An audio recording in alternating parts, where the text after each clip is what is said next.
ಮುಖ್ಯವಾಗಿ ಯಾವುದೋ ಒಂದು ಜನ್ಮದ ಪುಣ್ಯ ಫಲದ ವಿಶೇಷತೆಯಿಂದ ಈ ಹಾಲಲ್ಲಿ, ಈ ಸಭಾಂಗಣದಲ್ಲಿ ಕುಳಿತುಕೊಳ್ಳುವಂಥ ಒಂದು ಅವಕಾಶ ನಮಗೆ ದೊರೆತಿದೆ. ಅವಕಾಶವನ್ನು ನಾವು ಸದುಪಯೋಗ ಪಡಿಸ್ಕೊಳ್ತಾ ಇದ್ದೀವಿ. ಇದ್ರ ಉಪಯೋಗನೂ ಸಾಕಷ್ಟು ಗಮನ ಹರಿಸೋರಿಗೆ ಸಾಕಷ್ಟು ಉಪಯೋಗ ಆಗಿದೆ. ಈ ಒಂದು ಸಂದರ್ಭದಲ್ಲಿ ನಾವಿಲ್ಲಿ ಕುಳಿತುಕೊಂಡು ಬೆಳಗ್ಗೆ ಮನೆಗಳು ಬಿಟ್ಟು ಬಂದ್ವಿ, ಇನ್ನು ಹೋಗುವುದು ಮಧ್ಯಾಹ್ನದ ಮೇಲಾಗತ್ತೆ. ನಮಗೆ ಈ ಹೊತ್ತಿನ ಬೆಳಗಿನ ಉಪಹಾರ ಒದಗಿಸ್ಕೊಟ್ರಲ್ಲ ಸಿಟಿ ಲಾಡ್ಜ್ನವರೇನೋ ಮೇಲ್ನೋಟಕ್ಕೆ ಸಿಟಿ ಲಾಡ್ಜ್ನವ್ರು ನಮ್ಗೆ ಒದಗಿಸ್ಕೊಟ್ರು. ಆದರೆ ಅದರ ಹಿಂದೆ ಮಹನೀಯರ ಚೇತನಗಳು ಕೆಲಸ ಮಾಡಿವೆ. ಅವ್ರ ಹೆಸರನ್ನು ಇಲ್ಲಿ ಉಲ್ಲೇಖ ಮಾಡೋದು ಸೂಕ್ತ ಅಂತ ನನಗೆ ಅನ್ನಿಸ್ತು. ನಾವು ಟಿಫನ್ ಮಾಡಿದ್ವಲ್ಲ, ಆ ಖರ್ಚು ವೆಚ್ಚಗಳು ಭರಿಸಿದವರ ಆತ್ಮಗಳನ್ನು ಸ್ಮರಿಸುವುದು ಸರಿ ಅಂತ ಹೇಳಿ ಅನಿಸಿದ್ದಕ್ಕೋಸ್ಕರ ಈ ದಿನದ ಸೇವಾಕರ್ತರು ಸರಸ್ವತಮ್ಮ, ಖಂಡೇರಾಯ ಶೆಟ್ಟಿ, ಪಾಪಮ್ಮ, ಕೆ ವಿ ಕೃಷ್ಣೇಶ್ ಶೆಟ್ಟಿ. ನೋಡಿರ್ತೀರಿ ಕೆ ವಿ ಕೃಷ್ಣೇಶ್ ಶೆಟ್ಟರನ್ನ, ಸಾಧಕರು ಎಷ್ಟು ಸೇವೆ ಸಲ್ಲಿಸ್ತಾ ಇದ್ರು ಇಲ್ಲಿ. Gowramma, Veerabhadraiah, D Krishnaiah Shetty, C P Ratnamma, Satyanarayana ಶೆಟ್ಟಿಯವರ ಕುಟುಂಬಗಳು ಹಿಂದೆ ಯಾವಾಗೋ ದತ್ತಿಯಲ್ಲಿ ಏರ್ಪಾಟು ಮಾಡಿದ್ದಾರೆ. ಆ ಒಂದು ನಿಧಿಯಿಂದ ನಾವು ಬೆಳಗ್ಗೆ ಸೌಖ್ಯವಾಗಿ ಇಡ್ಲಿ ತಿಂದು ಬಂದ್ವಿ, ಕೂತ್ಕೊಂಡಿದ್ದೀವಿ. 12 ಗಂಟೆ ತನಕ ಇನ್ನು ಮನೆಗಳು ಸೇರೋ ತನಕ ತೃಪ್ತಿಯಾಗಿ ನಾವು ಇರಬಹುದು. ಅದಕ್ಕಾಗಿ ಇವರ ಚೇತನಗಳಿಗೆ ನಾವು ಧನ್ಯವಾದ, ನಮಸ್ಕಾರ ತಿಳಿಸಿ ನಮ್ಮ ಕಾರ್ಯಕ್ರಮನ ಪ್ರಾರಂಭ ಮಾಡೋಣ. ನಾವು ಯೋಗ ಮಾರ್ಗದಲ್ಲಿ ಮುಂದುವರಿಬೇಕು. ಯೋಗ ಮಾರ್ಗ ಬಿಟ್ಟುಬಿಡೋಣ. ಯೋಗ ಅಂದರೆ ಏನು, ಅದರ ಅರ್ಥ? ಯೋಗ ಅಂದರೆ ಬೆಳಗ್ಗೆ ಯೋಗಾಸನಗಳಲ್ಲಿ ಮಾಡಿಸಿದರು, ಯೋಗಾಸನಗಳು. ಅದ್ರ ಉಪಯೋಗನೂ ಕೆಲವರು ಪಡ್ಕೊಂಡ್ವಿ. ಬೇರೆ ಒಂದು ಉಪನ್ಯಾಸದಲ್ಲಿ ತೊಡಗಿದ್ವಿ, ಅದ್ರ ಉಪನ್ಯಾಸನೂ ಪಡ್ಕೊಂಡ್ವಿ. ಕೆಲವರು ಬರೀ ಇದ್ರ ಸಲುವಾಗೇ ಬಂದಿದ್ವಿ, ಮರದ ಕೆಳಗೆ ಕೂತಿದ್ವಿ. ಇದು ನೋಡಿ, ಅಲ್ಲಿ ಯೋಗಾಸನ ಕ್ಲಾಸು ಹೇಗೆ ಹೇಳಬೇಕೋ ಗೊತ್ತಿಲ್ಲ. ಯೋಗ ಮಾರ್ಗದಲ್ಲಿ ಮುನ್ನಡಿಬೇಕಾಗಿದ್ದರೆ ಎಲ್ಲವೂ ಸೂಕ್ಷ್ಮವಾದ ಅಂಶಗಳು, ಇವೆಲ್ಲವೂ ಸಮೇತ 1 ನಿಮಿಷವೂ ಕಾಂಪೌಂಡ್ ಒಳಕ್ಕೆ ಬರೋದಕ್ಕೆ ಅರ್ಹತೆ ನಮಗೆ ಬರಬೇಕು ಅಂತಂದರೆ ಯಾವುದೋ ಒಂದು ಪುಣ್ಯ ಫಲದಿಂದ, ಯಾವುದೋ ಜನ್ಮದ ಪುಣ್ಯ ಫಲದಿಂದ ಒಳಗೆ ಹೆಜ್ಜೆ ಇಟ್ಟಿದ್ದೀವಿ. ಅದನ್ನು ಪೂರ್ಣವಾಗಿ ಸದುಪಯೋಗಪಡಿಸ್ಕೊಳ್ಬೇಕು. ಒಳಗೆ ಹೆಜ್ಜೆ ಇಟ್ಟರೆ ಎಲ್ಲ ಕಡೆ ಕಾರ್ಯಕ್ರಮಗಳು ನಡೀತಾ ಇರುತ್ತೆ. ಒಂದಲ್ಲ ಒಂದರಲ್ಲಿ ಭಾಗವಹಿಸಿ ಮನೆಗೆ ಹೋಗೋದು, ಹೊತ್ತು ಕಳೆದು ಮನೆಗೆ ಹೋಗೋದಲ್ಲ. ಈ ಅಂಶಗಳನ್ನು ಗಮನಿಸಿ ಏನೋ ಸಾಧ್ಯವಾದ ಮಟ್ಟಿಗೆ ಈ ಜನ್ಮದಲ್ಲಿ ಅನುಸರಿಸೋ ಪ್ರಯತ್ನ ಮಾಡೋಣ. ಪೂರ್ಣವಾಗಿ ಗಮನ ಬಿಟ್ಟು ಕೇಳಿದರೆ ಆ ಕೇಳಿರೋ ಅಂಶ ಅನುರೂಪದಲ್ಲಿ ಶರೀರದಲ್ಲಿ ಇದ್ದೋಗಿರುತ್ತೆ. ಅದು ಎಲ್ಲಿ ಏನು ಅಂತ ಹೇಳಿ ಅದು ಬೇರೆ ಸಬ್ಜೆಕ್ಟು, ಅದು ಬೇರೆ ಮಾತು ಬಿಡಿ. ಅದು ಯಾವುದೋ ಒಂದು ಈ ಜನ್ಮದಲ್ಲಾಗ್ಬೋದು, ಮುಂದಿನ ಜನ್ಮದಲ್ಲಾಗ್ಬೋದು, ಅದು ಆ ಬೀಜ ಸಸಿಯಾಗಿ ಬೆಳೆದು ಒಂದು ಒಳ್ಳೆ ದಾರಿಗೆ ನಮ್ಮನ್ನು ತೆಗೆದುಕೊಂಡು ಹೋಗುತ್ತೆ. ಅದಕ್ಕಾಗಿ ಯೋಗ ಅನ್ನೋ ಪದಕ್ಕೆ ಮೊದಲ ಅರ್ಥ ತಿಳ್ಕೊಳ್ಳೋಣ. ಯೋಗ ಅಂದರೆ ಸೇರುವುದು ಅಂತ ಅಷ್ಟೇ, ಇನ್ನೇನಿಲ್ಲ. ಸೇರುವುದು, ಎಲ್ಲಿ ಸೇರುವುದು ಅಂತಂದರೆ ನಮ್ಮ ಮೂಲ ಯಾವುದೋ ಒಂದಿರುತ್ತೆ. ಎಲ್ಲೋ ಒಂದು ಕಡೆಯಿಂದ ಬಂದಿದ್ದೀವಿ ಪ್ರಾರಂಭದಲ್ಲಿ, ಅದು ಮೂಲ ನಮಗೆ. ಆ ಮೂಲಕ್ಕೆ ಸೇರುವುದನ್ನು ಯೋಗ ಅಂತಾರೆ. ಎಲ್ಲಿಂದ ಬಂದುವೋ ಅಲ್ಲಿ ಸೇರುವುದೇ ಯೋಗ. ಆ ಯೋಗ ಮಾರ್ಗಕ್ಕೆ, ಆ ಯೋಗ ಇದೆಯಲ್ಲ, ಸೇರೋ ಯೋಗ, ಆ ಮಾರ್ಗಕ್ಕೆ ಹೋಗಬೇಕಾಗಿದ್ದರೆ ನಾವು ಅನೇಕ ಗ್ರಂಥಗಳನ್ನು ಓದಿದ್ದೀವಿ, ಸೇರಿ ಬಹಳ ವರ್ಷಗಳಾಯಿತು. ಹೊಸಬ್ರು ಯಾರಾದರೂ ಇರ್ಬೋದು, ಇನ್ನು ಮೆಂಬರ್ ಆಗದೆ ಇರೋರು ಇರ್ಬೋದು. ಅವ್ರಿಗೆ ಇವು ಅಷ್ಟೇ, ಹಳಬರ್ಗೆ ಇದಲ್ಲ. ಈ ಉಪನ್ಯಾಸ ಹಳಬರ್ಗೆ ಅಲ್ವೇ ಅಲ್ಲ. ಏನಪ್ಪ ಆ ಬುಕ್ಕಲ್ಲಿ ಹೀಗೆ ಬರೆದಿದ್ದಾರೆ, ಅದು ಬಿಟ್ಟು ಇವ್ರಿಗೆ ಇದು ಹೇಳ್ತಾ ಇದ್ದಾರೆ, ಹಾಗೆ ಹೀಗೆ ಅಂತೇನಿಲ್ಲ. ಯೋಗ ಮಾರ್ಗದಲ್ಲಿ ನಾವು ಹೆಜ್ಜೆ ಇಟ್ಟು ಮುಂದುವರಿಬೇಕಾಗಿದ್ದರೆ ಕೆಲವು ಅಂಶಗಳನ್ನು ಮನಸ್ಸಿನಲ್ಲಿ ಇಟ್ಕೊಳ್ಬೇಕು. ಅದರಂತೆ ನಡೆಯುವ ಪ್ರಯತ್ನ ಮಾಡಬೇಕು. ಅದರಂತೆ ಒಂದು ವೇಳೆ ನಮಗೆ ಗೊತ್ತಿದೆ ಉಪನ್ಯಾಸ ಕೊಡೋದು, ಈ ಗಂಟೆ ಹೊತ್ತು ಈ ಉಡಾಫೆ ಬಿಡ್ತಾನೆ ಮುದುಕ ಇಲ್ಲಿ ಉಡಾಫ, ಇದು ಆ ಬುಕ್ಕದಲ್ಲಿ ಮೊನ್ನೆನೇ ಓದಿದ್ದೆ ನಾನು ಅಂತ ಅಂದ್ಕೊಂಡ್ರೆ ಪ್ರಯೋಜನ ಇಲ್ಲ. ಜೀವನದಲ್ಲಿ ಏನಾದರೂ ಒಂದು ಅಂಶ ಅಳವಡಿಸಿಕೊಂಡು ನಡೆದಾಗ ಮಾತ್ರನೇ ಇದು ಸುಧಾರಿಸೋದು. ಇಲ್ಲಿ ಹಿರಿಯರು ಒಂದು ಮಾತು ಹೇಳಿದ್ದಾರೆ. ಹಿರಿಯರು ಹೇಳೋಕ್ಕಿಂತ ಮೊದಲು ನಮ್ಮ ಸ್ಥಿತಿ ಏನು ಅಂತ ಅರ್ಥ ಮಾಡ್ಕೊಳ್ಳೋಣ. ನಮ್ಮ ಸ್ಥಿತಿ, ಒಂದು ವೇಳೆ ಈ ಮಾರ್ಗವನ್ನು ಸರಿಯಾಗಿ ಗಮನಿಸದೆ ನಡೀತಾ ಇರುವಂಥ ನಮ್ಮ ಸ್ಥಿತಿ ಏನು ಅಂತ ಹೇಳಿ ಶಂಕರಾಚಾರ್ಯರು ಭಜಗೋವಿಂದಂ ಸೂತ್ರಗಳಲ್ಲಿ ಒಂದು ಸೂತ್ರ ಹೇಳಿದ್ದಾರೆ. ಭಜಗೋವಿಂದಂ ಸೂತ್ರಗಳಲ್ಲಿ ನಮ್ಮ ಪರಿಸ್ಥಿತಿ ಬೈಕೊಂಡ್ರೂ ಪರವಾಗಿಲ್ಲ, ಶಂಕರಾಚಾರ್ಯರು ಹೇಳಿರೋದು, ನಾನಲ್ಲ. ಅಂಗಂ ಗಲಿತಂ ಫಲಿತಂ ಮುಂಡಂ ದಶನವಿಹೀನಂ ಜಾತಂ ತುಂಡಂ ವೃದ್ಧೋ ಯಾತಿ ಗೃಹೀತ್ವಾ ದಂಡಂ ತದಪಿ ನ ಮುಂಚತ್ಯಾಶ ಪಿಂಡಂ. ನಮ್ಮ ಪರಿಸ್ಥಿತಿ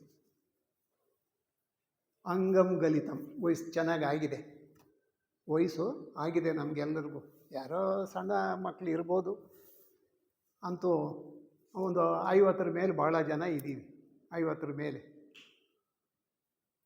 ಒಂದಂತೂ ನಮ್ಮ ಕೈಯಲ್ಲಿಲ್ಲ, ಯಾವಾಗೋ ಏನೋ ಈ ಶರೀರ ಬಿಟ್ಟೋಗೋದು, ಅದು ಮಾತ್ರ ನಮ್ಮ ಕೈಯಲ್ಲಿಲ್ಲ. ಉಳಿದಿದ್ದೆಲ್ಲ ಬಡಾಯಿ ಕೊಚ್ಕೊಳ್ತೀವಿ. ಹಾಗೆ ಹೀಗೆ ಏನಾದರೂ ಸನತ್ ಕುಮಾರ್ ಇದು ಮಾತಾಡಿ ಅಂತಂದರೆ, ಕೊಡಲಿಲ್ವೇ ನನಗೆ, ನಿನ್ನೆ ವಾರ ಕೊಟ್ಟಿದ್ರು, ಈ ವಾರ ಕೊಡಲಿಲ್ವೇ ಅಂತ ಮನಸ್ಸಿನಲ್ಲಿ ಕುದೀತಾ ಇರುತ್ತೆ ಮನಸ್ಸಲ್ಲಿ.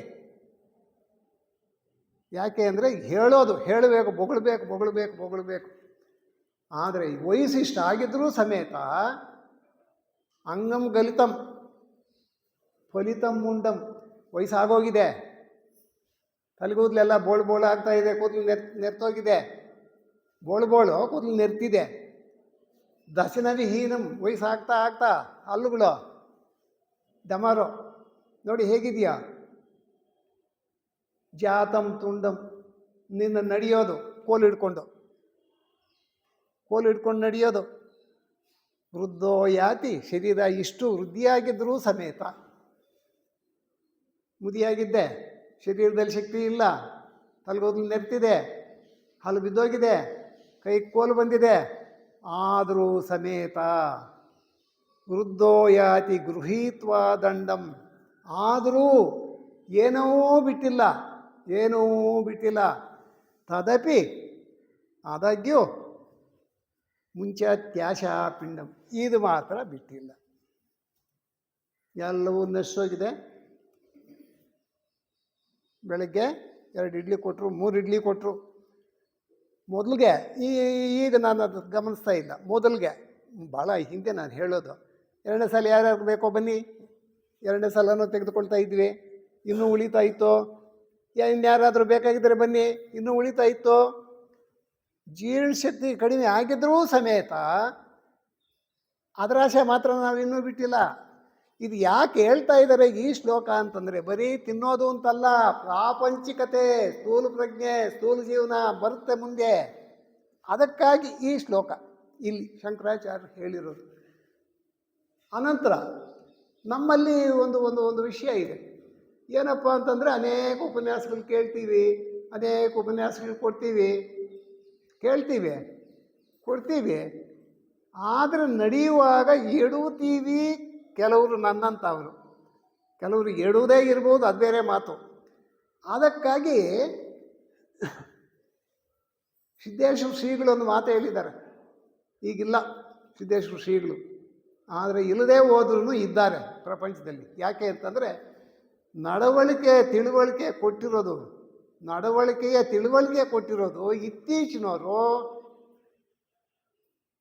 ಇತ್ತೀಚಿನವರು ಬಹಳ ಅಪರೂಪ. ಅನೇಕ ಮಠಾಧೀಶರು ಇರ್ಬೋದು, ಇವರಂತೂ ಪದ್ಮಭೂಷಣ್ ಪ್ರಶಸ್ತಿ ಕೊಟ್ಟರು. ನಮ್ಮ ಸರ್ಕಾರ ಪದ್ಮಭೂಷಣ್ ಪ್ರಶಸ್ತಿ ಕೊಟ್ಟರು. ನನಗೆ ಯಾಕೆ ಸ್ವಾಮಿ, ಮನೆ ಇಲ್ಲ, ಮಠ ಇಲ್ಲ, ನಾನೊಬ್ಬ ಸನ್ಯಾಸಿ, ನನಗೆ ಯಾಕೆ ಅಂತ ಹೇಳಿ ತಿರಸ್ಕರಿಸಿದಂಥ ಮೊದಲನೇ ವ್ಯಕ್ತಿ ಸಿದ್ದೇಶ್ವರ ಶ್ರೀಗಳು. ಅವ್ರು ಹೇಳಿರೋ ಮಾತು, ಏನೇನು ಒಳ್ಳೆಯ ಅಂಶಗಳಿದೆಯೋ ಹೇಳ್ಕೊಳ್ಬೇಕೋ ಅವೆಲ್ಲವೂ ಹೇಳಿ ಆಗಿದೆ. ಎಲ್ಲವೂ ಹೇಳಿ ಆಗಿದೆ. ಹೇಳಿರೋದನ್ನು ನಾವೆಲ್ಲರೂ ಆ ಉಪನ್ಯಾಸಗಳನ್ನು ಕೇಳಿರೋರು ಕೇಳಿ ಆಗಿದೆ. ಹೇಳಿ ಆಗಿದೆ ಒಳ್ಳೆಯ ಅಂಶಗಳು. ಅದನ್ನು ಬಹಳಷ್ಟು ಜನ ಕೇಳಿದ್ದೀವಿ. ಆ ಕೇಳಿರೋದನ್ನು ಹೇಳ್ಕೊಳ್ತಾ ಇದ್ದೀವಿ. ಆದರೂ ಇನ್ನು ಉಳಿದಿರುವುದು ಮಾತ್ರ ಅದರಂತೆ ನಡೆಯುವುದು ಅಂತ ಹೇಳಿದ್ದಾರೆ. ಅದರಂತೆ ನಡೆಯುವುದು ನೋಡಿ ಹೇಗಿದೆಯೋ. ಭಾಳ ಅಂಶಗಳು ಒಳ್ಳೆಯ ಅಂಶಗಳು ಕೇಳಿದ್ದೀವಿ, ಹೇಳಿದ್ದೀವಿ.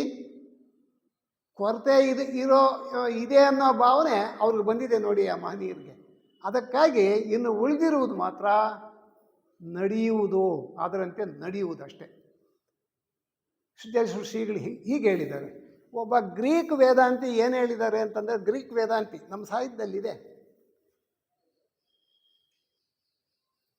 ಈಗ ಯಾವುದೋ ಒಂದು ವಿಷಯ ಹಿರಿಯರೊಬ್ಬರು ಮಾತು ಹೇಳ್ತಾ ಇರ್ತಾರೆ ಅಂತ ಇಟ್ಕೊಳ್ಳಿ, ಅದು ನನಗೆ ಗೊತ್ತು ಅನ್ನೋದು ಒಣಗೊಳಗೇನೆ ಆ ಪುಸ್ತಕದಲ್ಲಿ ಓದಿದ್ದೆ, ಅದು ನನಗೆ ಗೊತ್ತು ಅನ್ನೋದು. ಅವರು ಇಂಥ ಅರ್ಧಂಬರ್ಧ ಅರ್ಥ ಮಾಡಿಕೊಂಡು ನನಗೆ ಗೊತ್ತು ಅನ್ನೋರಿಗೆ ಏನು ಗೊತ್ತಿರುವುದಿಲ್ಲ ಅಂತ ಹೇಳಿ ಒಬ್ಬ ಗ್ರೀಕ್ ವೇದಾಂತಿ ಹೇಳಿದ್ದಾರೆ. ಎಲ್ಲವೂ ಇಲ್ಲಿನ ಅನ್ವಯಿಸುತ್ತೆ, ನಮಗೆ ಎಲ್ಲವೂ ಅನ್ವಯಿಸುತ್ತೆ, ಎಲ್ಲ ಒಳ್ಳೆಯ ಅಂಶಗಳೇ. ನೋಡಿ, ಹೆಲ್ಪ್ ಮಾಡಿ ಅಮ್ಮ ಅವ್ರಿಗೆ. ಕಿಟಕಿ ತೆಗಿಬೇಕನ್ನೋ ಗಾಳಿ ಬೇಕು ನೋಡಿ, ಪರವಾಗಿಲ್ಲ ಹಾಕಿ.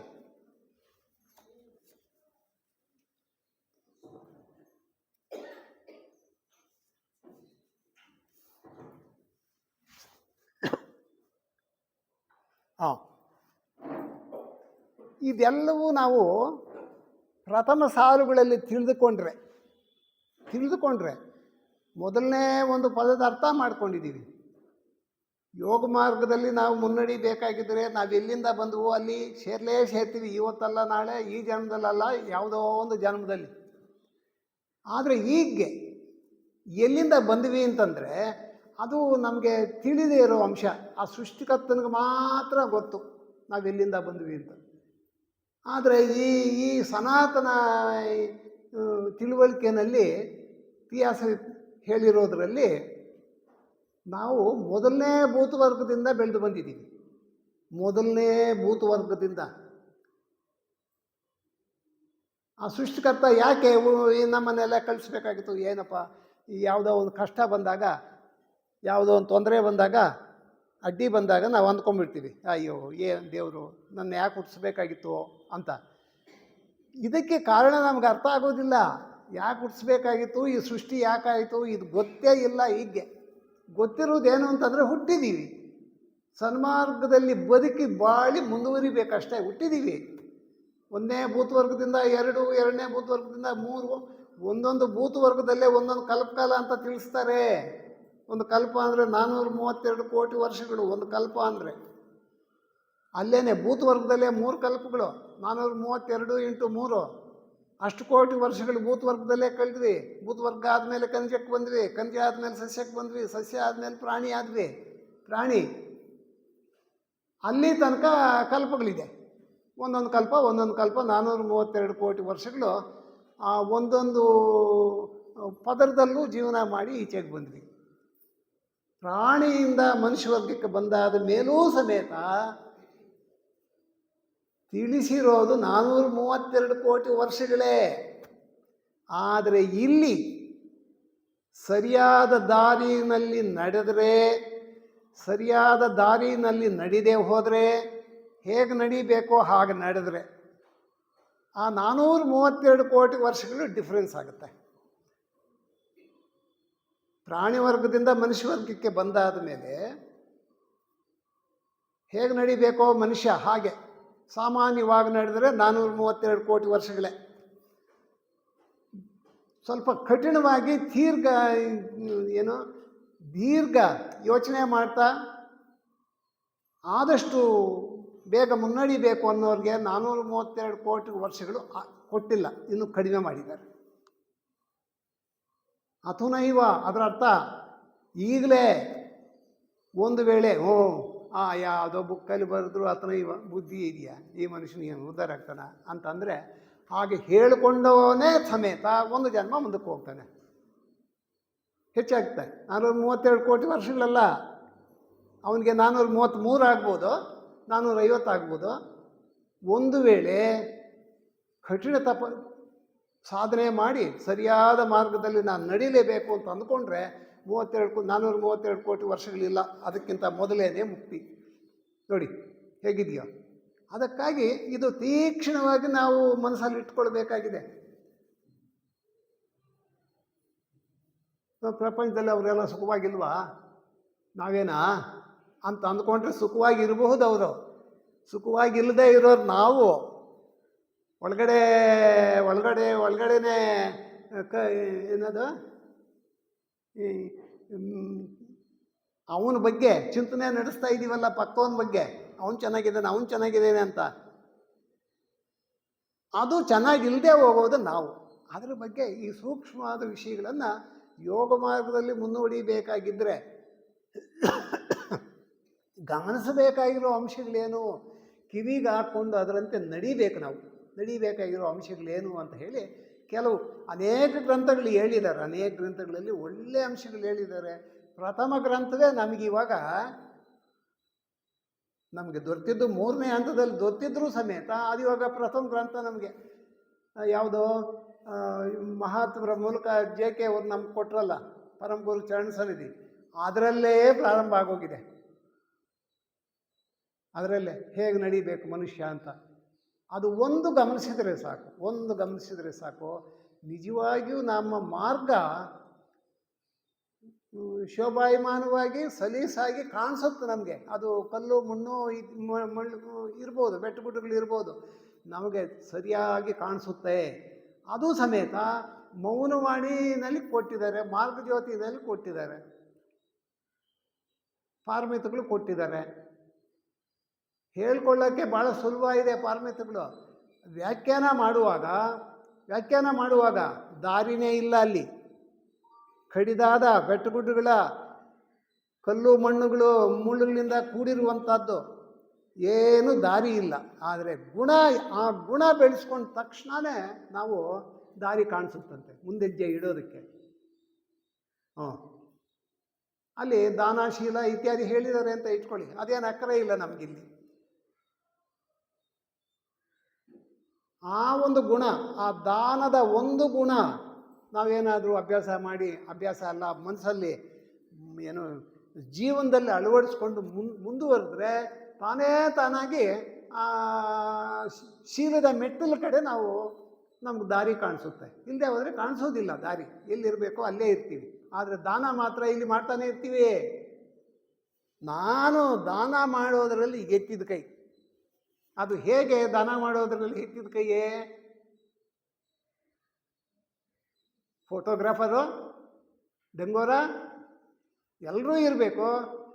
ನಾನು ಏನೋ ಬೇರೆ ಮೂಲಗಳಿಂದ ಎಲ್ಲ ಸಂಪಾದನೆ ಮಾಡಿದ್ದೆಲ್ಲವೂ ಸಮೇತ ಇಲ್ಲಿ ತೋರ್ಪಡಿಸ್ಕೊಳ್ಬೇಕು. ನಾನು ಎಂಥ ದಾನಕರ್ತನಯ್ಯ, ಎಂಥ ಒಳ್ಳೆಯವನಯ್ಯ ಅಂತ. ಆದರೆ ಸಂಪಾದನೆಯೂ ಸಮೇತ ಆ ದಾನಕ್ಕೆ ಖರ್ಚು ಮಾಡ್ತಾರಲ್ಲ, ಅದೂ ಸಮೇತ ತನ್ನ ಸ್ವಂತ ಸಂಪಾದನೆ ಆಗಿರಬೇಕು, ಕಷ್ಟ ಆಗಿರಬೇಕು. ಆ ದಾನ ಕೊಡೋದು ಸಮೇತ ನೋಡಿ ಹೇಗಿದೆಯೋ. ಆಗ ಮಾತ್ರ ದಾರಿ ಕಾಣಿಸುತ್ತೆ. ಇಲ್ಲದೆ ಹೋದರೆ ಮೇಲಿನ ಬಾಗಿಲು ಕಾಣಿಸೋದೇ ಇಲ್ಲ. ಹೀಗೆ ಹೇಳಿದ್ದಾರೆ ಅಲ್ಲಿ. ಅದಕ್ಕಾಗಿ ಭಾಳ ಸೂಕ್ಷ್ಮವಾದ ವಿಷಯಗಳು ಯೋಗ ಮಾರ್ಗದಲ್ಲಿ ಮುನ್ನಡೆಯಬೇಕು ಅಂತಂದರೆ. ಇಲ್ಲಿ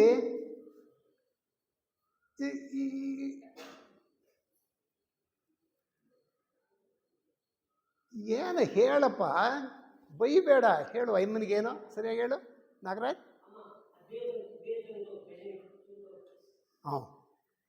ಗದರೋದು ನಮ್ಮ ಅಭ್ಯಾಸ ಆಗೋಗಿದೆ. ಗದರೋದು ನಮ್ಮ ಅಭ್ಯಾಸ ಆಗೋಗಿದೆ. ಈಗ ನಮ್ಮ ಸೊಸೈಟಿ ಕಡೆ ಗಮನಿಸೋಣ. ಸೊಸೈಟಿ ಕಡೆ ಏನಪ್ಪ ಅಂತಂದರೆ, ಈ ನಮ್ಮ ಸೊಸೈಟಿ ತಿಸಾಬ್ಕರ್ ಸೊಸೈಟಿ ಪ್ರಾರಂಭ ಆಗೋದಕ್ಕೆ ಮುಖ್ಯ ಉದ್ದೇಶ ಸನತ್ ಕುಮಾರ್ ಪ್ರಭುಗಳು ಆ ಹಂತದಲ್ಲಿ ತಿಳುವಳಿಕೆ ಕೊಡ್ತಾ ಇರೋವಾಗ ಕೆಳಗೆ ಕೆಲಸ ಮಾಡ್ತಾ ಇರೋವಂಥ ಮಹಾತ್ಮರು ನಾವು ಇದು ಕೇಳಿದರೆ ದ್ರೋಹ ಬಗೆತಾ ಇದ್ದೀವೇನೋ ಆ ಮಹಾತ್ಮನಿಗೆ ಅಂತ ಅನಿಸುತ್ತೆ. ಸನತ್ ಕುಮಾರ್ ಪ್ರಭುಗಳು ಈ ಪ್ರಪಂಚ, ಈ ಭೂಲೋಕ ಉದ್ಧಾರ ಈಗ ಆಗೋದಿಲ್ಲ, ಇನ್ನೂ ಕಾಲ ತೆಗೆದುಕೊಳ್ಳುತ್ತೆ, ಇವುಗಳು ತೆಗೆದುಕೊಳ್ಳುತ್ತೆ ಅಂತಂದಾಗ ಮಹಾತ್ಮರಿಬ್ಬರು ಮುಂದಕ್ಕೆ ಬಂದು, ಇಲ್ಲ ಸ್ವಾಮಿ, ಏನಾದರೂ ಕಷ್ಟಪಟ್ಟು ನಾವು ಈ ಜನನ ಸುಧಾರಿಸ್ತೀವಿ, ಜನನ ಸರಿಯಾದ ಮಾರ್ಗಕ್ಕೆ ತರ್ತೀವಿ ಅಂತ ಹೇಳಿ ಇಬ್ಬರು ಮಹಾತ್ಮರು ಪಣ ತೊಟ್ಟು ಪ್ರಭುಗಳಿಂದ ಅಪ್ಪಣೆ ಪಡೆದು ನಮ್ಮ ತೀಸಾಫ್ಕಲ್ ಸೊಸೈಟಿ ಸ್ಥಾಪನೆ ಮಾಡಲು ಹೊರಟರು. ತೀಸಾಫ್ಕಲ್ ಸ್ಥಾಪನೆ ಮಾಡಿದ್ದು 1875ರಲ್ಲಿ. ಅದಕ್ಕಿಂತ ಮೊದಲು ಥಿಯಾಸಫಿ ಇಲ್ವಾ? ಇತ್ತು. ಅದಕ್ಕಿಂತ ಮೊದಲೂ ಇತ್ತು ಥಿಯಾಸಫಿ, ನಡ್ಕೊಂಡು ಬರ್ತಾ ಇದೆ. ಆದರೆ ನಾವು ಮಾತ್ರ ಆ ಮಹಾತ್ಮರ ಅಭಿಪ್ರಾಯ ಏನಿತ್ತು, ಆದಷ್ಟು ಬೇಗ ಈ ಮಾನವ ಕುಲ ಮುಕ್ತಿ ಪಡಿಬೇಕು ಅಂತ ಮಹಾತ್ಮರ ಮನಸ್ಸು. ಆದರೆ ನಾವು ಅದರಂತೆ ನಡೆದಾಗ ಮಾತ್ರ ಮಹಾತ್ಮರಿಗೆ ಸೇವೆ ಸಲ್ಲಿಸಿದಾಗೆ. ಒಂದು ವೇಳೆ ಅದರಂತೆ ಅವರ ತಿಳುವಳಿಕೆ ಕೊಟ್ಟ ತಿಳುವಳಿಕೆಯಂತೆ ನಾವು ನಡೆಯಲಿಲ್ಲ ಅಂತ ಇಟ್ಕೊಳ್ಳಿ, ಮಹಾತ್ಮಗೆ ಅಲ್ಪ ಸ್ವಲ್ಪ ದ್ರೋಹ ಬಗ್ದಾಗೇನೆ. ಇನ್ನು ಅದರಲ್ಲೇ ಮಹಾತ್ಮರು ಎಲ್ಲಿ ತನಕ ನಮ್ಮನ್ನು ತೆಗೆದುಕೊಂಡು ಹೋಗಿ ಹೋಗಿ ಹೋಗಿ ಮುಕ್ತಿ ಮಾರ್ಗಕ್ಕೆ ತಲುಪಿಸ್ತಾರೆ ಅಂತಂದರೆ, ಈಗ ತೀಸಾಫ್ಕಲ್ ಸೊಸೈಟಿ ಸ್ಥಾಪನೆ ಆಗಿದೆ, ಅದರಲ್ಲಿ ಮೆಂಬರ್ಶಿಪ್ ಪಡೆದಿದ್ದೀವಿ. ಮೆಂಬರ್ಶಿಪ್ ಪಡೀದೆ ಹೋದ್ರೂ ಇದರಂತೆ ನಡೆಯುವಂಥ ಸಮಾಜ ಇದೆ. ತೀಸಾಫ್ಕಲ್ ಸೊಸೈಟಿಲೇ ಅಲ್ಲ, ಇದು ಕ್ರೋಢೀಕರಣ ಮಾಡಿ ಹೇಳುತ್ತೆ, ನಿರ್ಭಯವಾಗಿ ಹೇಳುವುದು. ವೇದಾಂತವನ್ನು ನಿರ್ಭಯವಾಗಿ ಹೇಳುವ ಸಂಸ್ಥೆ ಇದು, ಇನ್ಯಾವುದು ಹೇಳೋದಿಲ್ಲ. ನಿರ್ಭಯ ಅನ್ನೋ ಪದ ಬಂದಿದೆ, ಅಲ್ಲಿ ಒಂದು ಸೇರಿಸಲೇಬೇಕು ಇವಾಗ. ಯಾಕೆ ಅಂತಂದರೆ ಜನ್ಮಗಳು ಹೆಚ್ಚಾಗೋದು ಕಡಿಮೆ ಆಗೋದು ಅವನವನ ಕೆಲಸದಿಂದಲೇ, ಅವನವನ ಜೀವನದಿಂದಲೇ, ಕರ್ಮದಿಂದಲೇ. ಇದೇನಾಗೋಗಿದೆ ಅಂತಂದರೆ, ಮೂಲದಲ್ಲಿ ಕರ್ಮದ ಬಗ್ಗೆ ಉಲ್ಲೇಖ ಮಾಡಿದ್ದು HPB ಅವರು ಮೂಲದಲ್ಲಿ. ಅನಂತರ ಬರ್ತಾ ಬರ್ತಾ ಒತ್ತಡಗಳು ಜಾಸ್ತಿ ಆಯಿತು, ಬೇರೆ ಬೇರೆ ಸಂಘ ಸಂಸ್ಥೆಗಳೆಲ್ಲ ಹುಟ್ಕೊಂಡ್ವು, ಗುರುಪೀಠಗಳು ಹುಟ್ಕೊಂಡ್ವು. ಗುರುಗಳ ಆಶೀರ್ವಾದ ಮಾಡಿದರೆ ಸಾಕು, ನಾನು ಮಾಡಿದ್ದೆಲ್ಲ ಹೋಗುತ್ತೆ ಅನ್ನೋ ಭಾವನೆ ಬಂದಿದ್ದಕ್ಕೋಸ್ಕರ ಪುನಃ ಹುಟ್ಕೊಳ್ತು ಕರ್ಮ, ಅಕರ್ಮ, ವಿಕರ್ಮ, ದೃಢಕರ್ಮ ಇತ್ಯಾದಿ ಇತ್ಯಾದಿ ಇತ್ಯಾದಿ. ಕೆಮ್ಮಿದ್ರೂ ಫಲ ಇದೆ, ಕಣ್ಣು ಜೋರಾಗಿಬಿಟ್ರು ಅದರ ಫಲ ನಾವು ಅನುಭವಿಸ್ಲೇಬೇಕು. ಯಾರೋ ಪಕ್ಕದಲ್ಲಿ ಬೈತಾ ಇರ್ತಾನೆ, ನಮ್ಗೆ ಅನ್ವಯಿಸೋದಿಲ್ಲ, ಆದ್ರೂ ಆ ಬೈಗಳು ನನ್ನೇ ಇರ್ಬೋದು ಅಂತ ದೀರ್ಘವಾಗಿ ಉಸಿರಾಡ್ತೀವಿ, ಸಂಬಂಧವೇ ಇಲ್ಲ. ದೀರ್ಘ ಉಸಿರಾಟವನ್ನು ಸಮೇತ ಬೇರೆ ಕಾಯಿಲೆ ರೂಪದಲ್ಲಿ ಅನುಭವಿಸೇಬೇಕು. ಅದು ಕರ್ಮದ ಫಲ. ಈ ಒಂದು ಕಾರಣದಿಂದ ಈಗ ನಮಗೆ ಅದು ಮೊದಲನೇ ಮಹಾವಂಶದಿಂದ ಹೇಳ್ಕೊಂಡು ಬಂದಿದ್ದಾರೆ ಸೀಕ್ರೆಟ್ ಡಾಕ್ಟರ್ನಲ್ಲಿ ಅಂತ ಇಟ್ಕೊಳ್ಳಿ. ಈಗ 5ನೇ ಮಹಾವಂಶದಲ್ಲಿ ಇದ್ದೀವಿ. 5ನೇ ಮಹಾವಂಶದ 5ನೇ ಉಪವಂಶದಲ್ಲಿದ್ದೀವಿ. 6ನೇ ಉಪವಂಶ, 7ನೇ ಉಪವಂಶ ದಾಟಿದ ಮೇಲೆ 6ನೇ ಮಹಾವಂಶ. ಹಾಗೆ ಅದರಲ್ಲೂ ಸಮೇತ 7 ಉಪವಂಶಗಳು. 7 ಉಪವಂಶಗಳು 6ನೇ ಅದರಲ್ಲಿ ಕಳೆದಾದ ಮೇಲೆ 7ನೇ ಮಹಾವಂಶ. 7ನೇ ಮಹಾವಂಶದಲ್ಲಿ 7 ಉಪವಂಶಗಳು ಕಳೆಯುವಷ್ಟೊತ್ತಿಗೆ ನಮಗೆ ಮುಕ್ತಿ. 432 ಕೋಟಿಗಳ ಪ್ರಕಾರ, ಒಂದು ಕಲ್ಪದ ಪ್ರಕಾರ 7ನೇ ಮಹಾವಂಶದ 7ನೇ ಉಪವಂಶದವರೆಗೆ 432 ಕೋಟಿ ವರ್ಷಗಳು. ಒಂದು ವೇಳೆ 5ನೇ ಮಹಾವಂಶ, ಈಗ 5ನೇ ಉಪವಂಶ, ಈಗಲೇ ಸನ್ಮಾರ್ಗದಲ್ಲಿ ಈ ಜನ್ಮದಲ್ಲೇ ಸನ್ಮಾರ್ಗದಲ್ಲಿ ನಡೆದರೆ 6ನೇ ಉಪವಂಶನೂ ಬೇಕಾಗಿಲ್ಲ, ಉಪವಂಶಗಳೇ ಬೇಕಾಗಿಲ್ಲ, 7ನೇದು ಅಕ್ಕರೇನೇ ಇಲ್ಲ. ಈಗಲೇ ಆ ಸ್ಥಿತಿಗೆ ಅದಕ್ಕಾಗಿ ಕೆಲವು ಅಂಶಗಳನ್ನು ನಾವು, ಅದು ಕರ್ಮ ಇರ್ಬೋದು, ಪುನರ್ಜನ್ಮ ಇರ್ಬೋದು, ಬದುಕಿನಲ್ಲಿ ಕೆಲವು ಅಂಶಗಳನ್ನು ನಾವಿಲ್ಲಿ ಗಮನಿಸ್ಕೊಳ್ಳೇಬೇಕು. ಯೋಗ ಮಾರ್ಗದಲ್ಲಿ 7ನೇ ಮಹಾವಂಶದವರೆಗೆ ಇರಬೇಕಾ? ಒಂದು ವೇಳೆ ಅದು ಕೊರತೆ ಆಗೋಯ್ತು, ಅಲ್ಲೊಂದು ಪದ ಬಿಟ್ಟುಬಿಟ್ಟೆ. 7ನೇ ಮಹಾವಂಶದ 7ನೇ ಉಪವಂಶದಲ್ಲೂ ಸಮೇತ ನಮ್ಮ ಉದ್ಧಾರ ಇಲ್ಲ ಅಂತ ಇಟ್ಕೊಳ್ಳಿ. ಪುನಃ ಮೊದಲಿನಿಂದ ಇನ್ನೊಂದು ರೌಂಡ್ ಪ್ರಾರಂಭ ಆಗುತ್ತೆ ಪ್ರಪಂಚ, ಇನ್ನೊಂದು ರೌಂಡು ಇದೇ ರೀತಿ. ಅಲ್ಲೂ ಸಮೇತ ನಾವು ತಿರುಗಾಟ ಇದ್ದೇ ಇದೆ, ಹುಟ್ಟು ಸಾವು ಬೆಳವಣಿಗೆ ಇದ್ದೇ ಇದೆ. ಅದಕ್ಕಾಗಿ ಇದು ಸೂಕ್ಷ್ಮವಾದ ವಿಷಯಗಳು, ಗಮನಿಸ್ಲೇಬೇಕು. ಏನು ಗಮನಿಸೋದು? ಈಗ ಎಲ್ಲರೂ ಸಮೇತ ಸ್ಥೂಲ ಲೋಕದಲ್ಲಿದ್ದೀವಿ, ಸ್ಥೂಲ ಜೀವನ ಮಾಡ್ತೀವಿ. ಜೀವನ ಮಾಡುವಾಗ ಟಿಫನ್ದ ಹಿಡಿದು ರಾತ್ರಿ ಡಿನ್ನರ್ವರೆಗೆ ನಮಗೆ ಆಹಾರ ಪದಾರ್ಥಗಳು ಬೇಕೇ ಬೇಕು ನಮಗೆ ಆಹಾರ ಮನುಷ್ಯನಾಗಿ ಬದುಕಬೇಕಾಗಿದ್ದರೆ. ಆಮೇಲೆ ಎಲ್ಲೋ ಕಾಡುಮೇಡುಗಳಲ್ಲಿ ಇದ್ದುಬಿಟ್ರೆ ಇವೆಲ್ಲವೂ ದೊರೆಯದೆ ಇರಬಹುದು. ಎಲ್ಲ ಗವಿಗಳೆಲ್ಲೋ ಗುಹೆಗಳೆಲ್ಲ ಆ ಮಂಜುಗಡ್ಡೆಗಳ ಮಧ್ಯೆನೋ ನಾವು ಜೀವನ ಮಾಡಬಹುದು. ಆ ಲೆವೆಲ್ ಬೆಳೆದಿದ್ರೆ ಬೆಳೆದ ಜೀವಿಗಳಿಗೆ ಮಂಜುಗಡ್ಡೆಯಲ್ಲೇ ಜೀವನ ಮಾಡ್ತಾ ಇರ್ತಾರೆ, ಗುಹೆಗಳಲ್ಲಿ, ಬರೀ ಮೈಯಲ್ಲಿ. ಅವ್ರದ್ದು ನಮ್ಮ ಶರೀರನೇ. ಅವ್ರ ಶರೀರದಲ್ಲೂ ಇಷ್ಟೇ ಉಷ್ಣತೆ ಇರಬೇಕು, ಇಲ್ಲದೆ ಹೋದರೆ ಆ ಶರೀರ ಬದುಕೋದಿಲ್ಲ. ಆದ್ರೂ ಆ ಚಳಿನಲ್ಲಿ ನಮ್ಮ ಹಾಗೆ ಜೀವನ ಮಾಡ್ತಾ ಇದ್ದಾರೆ. ಯಾಕೆ ಅಂದರೆ ಈ ಸ್ಥೂಲ ಬಿಟ್ಟುಬಿಟ್ಟಿದ್ದಾರೆ ಅವರು. ಪ್ರಪಂಚದ ಏಳಿಗೆಗಾಗಿ ಧ್ಯಾನ ಮಾಡ್ತಾನೋ ಇತ್ಯಾದಿ ಏನೋ ಬದುಕ್ತಾ ಇದ್ದಾರೆ. ನೋಡಿ ಹೇಗಿದೆಯೋ. ಅದಕ್ಕಾಗಿ ಆ ಎಚ್ಚರಿಕೆಗಳೆಲ್ಲ ನಮ್ಮ ಮುಂದೆ ಇರಬೇಕು. ಹೊಟ್ಟೆಗೆ ಆಹಾರ ಪದಾರ್ಥಗಳು ಬೇಕು, ಇರೋದಕ್ಕೆ ವಾಸಕ್ಕೆ ಏನೋ ಒಂದು ಆಶ್ರಯ ಬೇಕೇ ಬೇಕು. ಆದರೆ ಏನು ಬೇಕು, ಎಷ್ಟು ಬೇಕು, ಅದು ತಿಳುವಳಿಕೆ ಇಲ್ಲ ನಮಗೆ. ಆ ತಿಳುವಳಿಕೆ ಇಲ್ಲದೆ ಏನು ಮಾಡ್ತೀವಿ ಅಂತಂದರೆ ಒಂದು ಸಣ್ಣ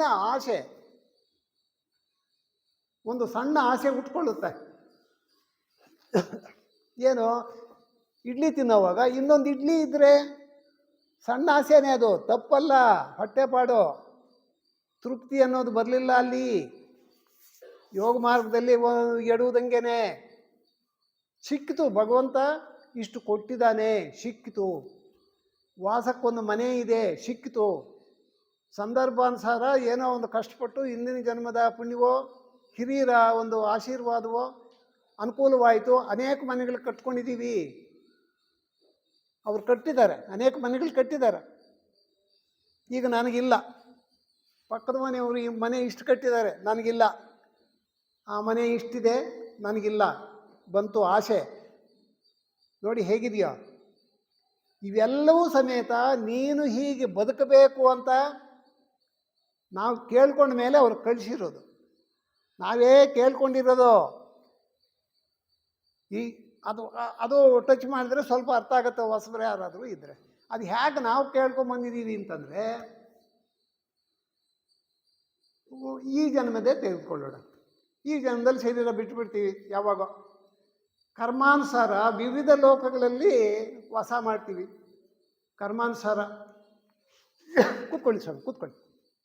ಕರ್ಮಾನುಸಾರ ವಿವಿಧ ಹಂತಗಳಲ್ಲಿ ವಾಸ ಮಾಡ್ತೀವಿ. ಕಾಮಲೋಕದಲ್ಲಿರ್ಬೋದು, ಕೆಳಗಿನ ಮನೋಲೋಕದಲ್ಲಿರ್ಬೋದು, ಅನೇಕ ಕಾಲದವರೆಗೆ. ಅದು 5 ವರ್ಷದಿಂದ 1500 ವರ್ಷಗಳವರೆಗೆ, 5 ವರ್ಷದಿಂದ 1500 ವರ್ಷಗಳವರೆಗೆ ಅಂತ ಹೇಳಿ ನಮ್ಮ ಸಾಹಿತ್ಯ ತಿಳಿಸುತ್ತೆ. ಎಲ್ಲ ಧರ್ಮಗ್ರಂಥಗಳು ಹಾಗೆ ತಿಳಿಸುತ್ತೆ. ಬಹಳ ಪುಣ್ಯವಂತರಾದರೆ 1500 ವರ್ಷಗಳು ಶರೀರ ಬಿಟ್ಟಾದ ಮೇಲೆ ಇನ್ನೊಂದು ಜನ್ಮ ತೆಗೆದುಕೊಳ್ಳೋದು. ಕೆಲವರು 5 ವರ್ಷ ಅಂತ ಹೇಳ್ತಾರೆ. ಈ ಕಾಡು ಮನುಷ್ಯರ ರೀತಿ ಜೀವನ ಮಾಡೋರು ಒಳ್ಳೆಯವನೇ. ಈಗ ನೋಡೋದಕ್ಕೆ ಕಾಡು ಮನುಷ್ಯ ಅಲ್ಲ, ಕಾಡು ಮನುಷ್ಯನ ರೀತಿ ಜೀವನ ಇಲ್ಲಿ ಮಾಡಿದರೆ 5 ವರ್ಷಕ್ಕೇನೆ ವಾಪಸ್ ಬರ್ತಾನೆ. ಯಾಕೆ ಅಂದರೆ ಅವನಿಗೆ ಹೆಚ್ಚು ಕಠಿಣ ಶಿಕ್ಷೆಗಳು ಇಲ್ಲಿ ಪುನಃ ಸ್ಥೂಲ ಜೀವನದಲ್ಲಿ ಕೊಡಬೇಕಾಗತ್ತೆ. ಅದಕ್ಕಾಗಿ ಆಮೇಲೆ ಜನ್ಮ ತೆಗೆದುಕೊಳ್ಳುವಾಗ ನಮ್ಮ ಪ್ರಜ್ಞೆ ಈಗಿರುವಂಥ ಈ ಶರೀರದಲ್ಲಿರುವಂಥ ಪ್ರಜ್ಞೆ ಅಲ್ಲ, ಶುದ್ಧವಾದ ಪ್ರಜ್ಞೆ ಇರುತ್ತೆ. ಹಿಂದಿನ ಜನ್ಮದಲ್ಲಿ ಏನೇನು ಮಾಡಿದ್ದೀವೋ ಅದು ಮುಂದಿನ ಜನ್ಮದಲ್ಲೋ ಯಾವುದೋ ಒಂದು ಜನ್ಮದಲ್ಲಿ ನಾವು ಅನುಭವಿಸ್ಬೇಕಾಗುತ್ತೆ. ಅದಕ್ಕಾಗಿ ಅವ್ರಿಗೆ ಆ ಶುದ್ಧ ಪ್ರಜ್ಞೆ ಅಲ್ಲಿ ಇರೋವಾಗ ಅದು ಕರ್ಮದೇವತೆಗಳಲ್ಲಿ ಸೃಷ್ಟಿಕರ್ತ ಯಾರೋ ಒಬ್ಬರಲ್ಲಿ ಅವರು ನಮಗೆ ತೋರಿಸ್ತಾರೆ, ನೋಡಪ್ಪ ನಿನ್ನ ಬ್ಯಾಲೆನ್ಸ್ ಇಷ್ಟಿದೆ. ಹಿಂದಿನ ಜನ್ಮದಲ್ಲಿ ನೀನು ಏನೇನು ವ್ಯತ್ಯಾಸಗಳನ್ನ ಮಾಡಿದ್ದೆ, ಏನೇನು ಒಳ್ಳೆಯ ಕೆಲಸಗಳು ಮಾಡಿದ್ದೆ, ಅದರ ಫಲವಾಗಿ ಒಳ್ಳೆಯ ಕೆಲಸಗಳು ಹೆಚ್ಚಿದ್ರೆ ಒಳ್ಳೆಯ ಸನ್ನಿವೇಶದಲ್ಲಿ ಅವನನ್ನು ಹುಟ್ಟಿಸ್ತಾರೆ. ಕೆಟ್ಟದ್ದು ಹೆಚ್ಚಾಗಿದ್ದರೆ ಕೆಟ್ಟ ಸನ್ನಿವೇಶದಲ್ಲಿ ಅವನನ್ನು ಹುಟ್ಟಿಸ್ತಾರೆ. ಆದರೆ ಆರಿಸಿಕೊಳ್ಳುವುದು ಮಾತ್ರ ನಾವೇನೆ. ಅವು ಸೂಚನೆ ಮಾಡ್ತಾರೆ. ನಿನ್ನ ಕರ್ಮಫಲ ಒಳ್ಳೆಯದಾಗ್ಬೋದು, ಕೆಟ್ಟದ್ದಾಗ್ಬೋದು, ನೀನು ಇದನ್ನು ಈ ಜನ್ಮದಲ್ಲಿ ಅನುಭವಿಸಲೇಬೇಕು. ಅನುಭವಿಸೋದಕ್ಕೆ ಇವು ಸೂಕ್ತವಾದ ಸ್ಥಳಗಳು ಅಂತ ಹೇಳಿ ಒಂದು 4-5 ತೋರಿಸ್ತಾರೆ. 4-5 ಸಂಸಾರ ತೋರಿಸ್ತಾರೆ. ಅಲ್ಲಿ ಐಶ್ವರ್ಯವಂತರ ಮನೆ ತೋರಿಸ್ಬೋದು, ವೇದಾಂತಿಗಳ ಮನೆ ತೋರಿಸ್ಬೋದು, ಕಷ್ಟಪಟ್ಟು ಜೀವನ ಮಾಡ್ತಾ ಇರುವಂಥ ಸದ್ಗೃಹಸ್ಥನ ಮನೆ ತೋರಿಸ್ಬೋದು, ದಿನ ದಿನ ಏನೋ ಏನು ಏನು ಶಾರೀರಿಕ ಕಷ್ಟಪಟ್ಟು ಜೀವನ ಮಾಡ್ತಾ ಇರುವಂಥ ಕೂಲಿ ಆಳಿನ ಸನ್ನಿವೇಶ ಇರ್ಬೋದು. ಶುದ್ಧ ಪ್ರಜ್ಞೆ ಇವನು ಕರ್ಮ ತೀರ್ಸೋದಕ್ಕೋಸ್ಕರ ಇವನೇ ಆರಿಸ್ಕೊಳ್ಳೋದು. ಅಲ್ಲಿ ಈ ವೇದಾಂತಿಗಳ ಮನೆ, ಐಶ್ವರ್ಯವಂತರ ಮನೆ ಆರಿಸ್ಕೊಳ್ಳಬೇಕು ಅಂತ ಅನಿಸೋದಿಲ್ಲ. ಕರ್ಮ ಮುಖ್ಯ, ಆ ತೀರ್ವಳಿ ಮುಖ್ಯ ಅವನಿಗೆ.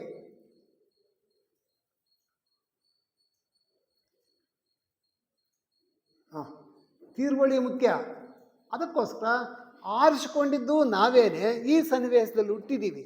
ಇದು ತಿಳ್ಕೊಳ್ಬೇಕು, ಇದು ಹೇಳುತ್ತೆ ಥಿಯಾಸಫಿ, ಇದು ತಿಳಿಸುತ್ತೆ ಥಿಯಾಸಫಿ. ನೋಡಯ್ಯ, ನಿನ್ನ ಕರ್ಮ ತೀರ್ಸೋದಕ್ಕೋಸ್ಕರ, ನೀನು ಮುಕ್ತಿ ಮಾರ್ಗದ ಕಡೆ ಹೆಜ್ಜೆ ಇಡೋಕ್ಕೋಸ್ಕರ, ನಿನ್ನ ಸಾಧನೆಗೋಸ್ಕರ ಯಾವುದನ್ನು ಆರಿಸ್ಕೊಳ್ತೀಯೋ ಆರಿಸ್ಕೊ ಅಂತ ಹೇಳಿ ಆ ಶುದ್ಧ ಪ್ರಜ್ಞೆ ನಮ್ಮನ್ನು ತಿಳಿಸುತ್ತೆ. ನಾವೇ ಆರಿಸ್ಕೊಂಡು ಈ ಸನ್ನಿವೇಶದಲ್ಲಿ ಹುಟ್ಟಿದ್ದೀವಿ. ಹುಟ್ಟಿ ಆದ ಮೇಲೆ ಯಾಕಪ್ಪ ಇಂಥ ಮನೆಯಲ್ಲಿ ಹುಟ್ಟಿದೆ, ಇಂಥ ತಂತಾಯಿಗಳು, ಇಂಥ ಸನ್ನಿವೇಶದಲ್ಲಿ ನಾನು ಯಾಕೆ ಹುಟ್ಟಬೇಕಾಗಿತ್ತು, ಅವ್ರನ್ನ ನೋಡಿ ಕರ್ಬಿದ್ರೆ ಹೊಟ್ಟೆ ಕಿಚ್ಚಿಕೊಟ್ರೆ ಪ್ರಯೋಜನ ಇಲ್ಲ. ಈಗ ಹುಟ್ಟಿದ್ದೀವಿ, ಈ ಸನ್ನಿವೇಶದಲ್ಲೇ ನನ್ನ ಕರ್ಮವನ್ನು 0 ಮಾಡ್ಕೋಬೇಕು. ಈ ಸನ್ನಿವೇಶದಲ್ಲೇ ಇದು ಬಂದರೆ ನಿಜವಾಗಿಯೂ ಒಂದು ಹೆಜ್ಜೆ ಮುಂದಕ್ಕೆ ಹೋಗ್ತೀವಿ. ಒಂದು ಹೆಜ್ಜೆ. ಒಂದು ವೇಳೆ ಏನಾದರೂ ಕರ್ಬಿದ್ವಿ ಅಂತ ಇಟ್ಕೊಳ್ಳಿ, ಏನೋ ಹೊಟ್ಟೆಪಾಡು ನಡೆದು ಬಿಡ್ತಾ ಈ ಜನ್ಮ, ಅಷ್ಟಕ್ಕೇನೆ ಇನ್ನೊಂದು ಜನ್ಮದಲ್ಲಿ ಇನ್ನು ಹಿಂದಿನ ಸನ್ನಿವೇಶದಲ್ಲಿ ಹುಟ್ಟಬೇಕಾಗುತ್ತೆ ನಾವು. ಅದಕ್ಕಾಗಿ ಭಾಳ ಎಚ್ಚರಿಕೆಯಿಂದ ಈ ಯೋಗ ಮಾರ್ಗದಲ್ಲಿ ಮುನ್ನಡಿಬೇಕಾಗಿದೆ. ಈ ಅಂಶಗಳೆಲ್ಲ ಭಾಳ ಸೂಕ್ಷ್ಮವಾಗಿ ನಾವು ಗಮನಿಸಬೇಕಾಗಿದೆ.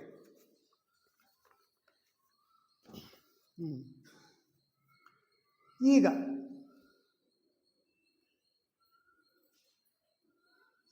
ಇದ್ರ ಪ್ರಕಾರ ನಮಗೆ ಗೊತ್ತಿದೆ ಎಲ್ಲವೂ ಸಮೇತ, ಇದ್ರ ಪ್ರಕಾರ. ಆದರೆ ಇಲ್ಲೂ ಸಮೇತ ಎಡುತ್ತಾ ಇದ್ದೀವಿ. ಈ ಬಗ್ಗೆ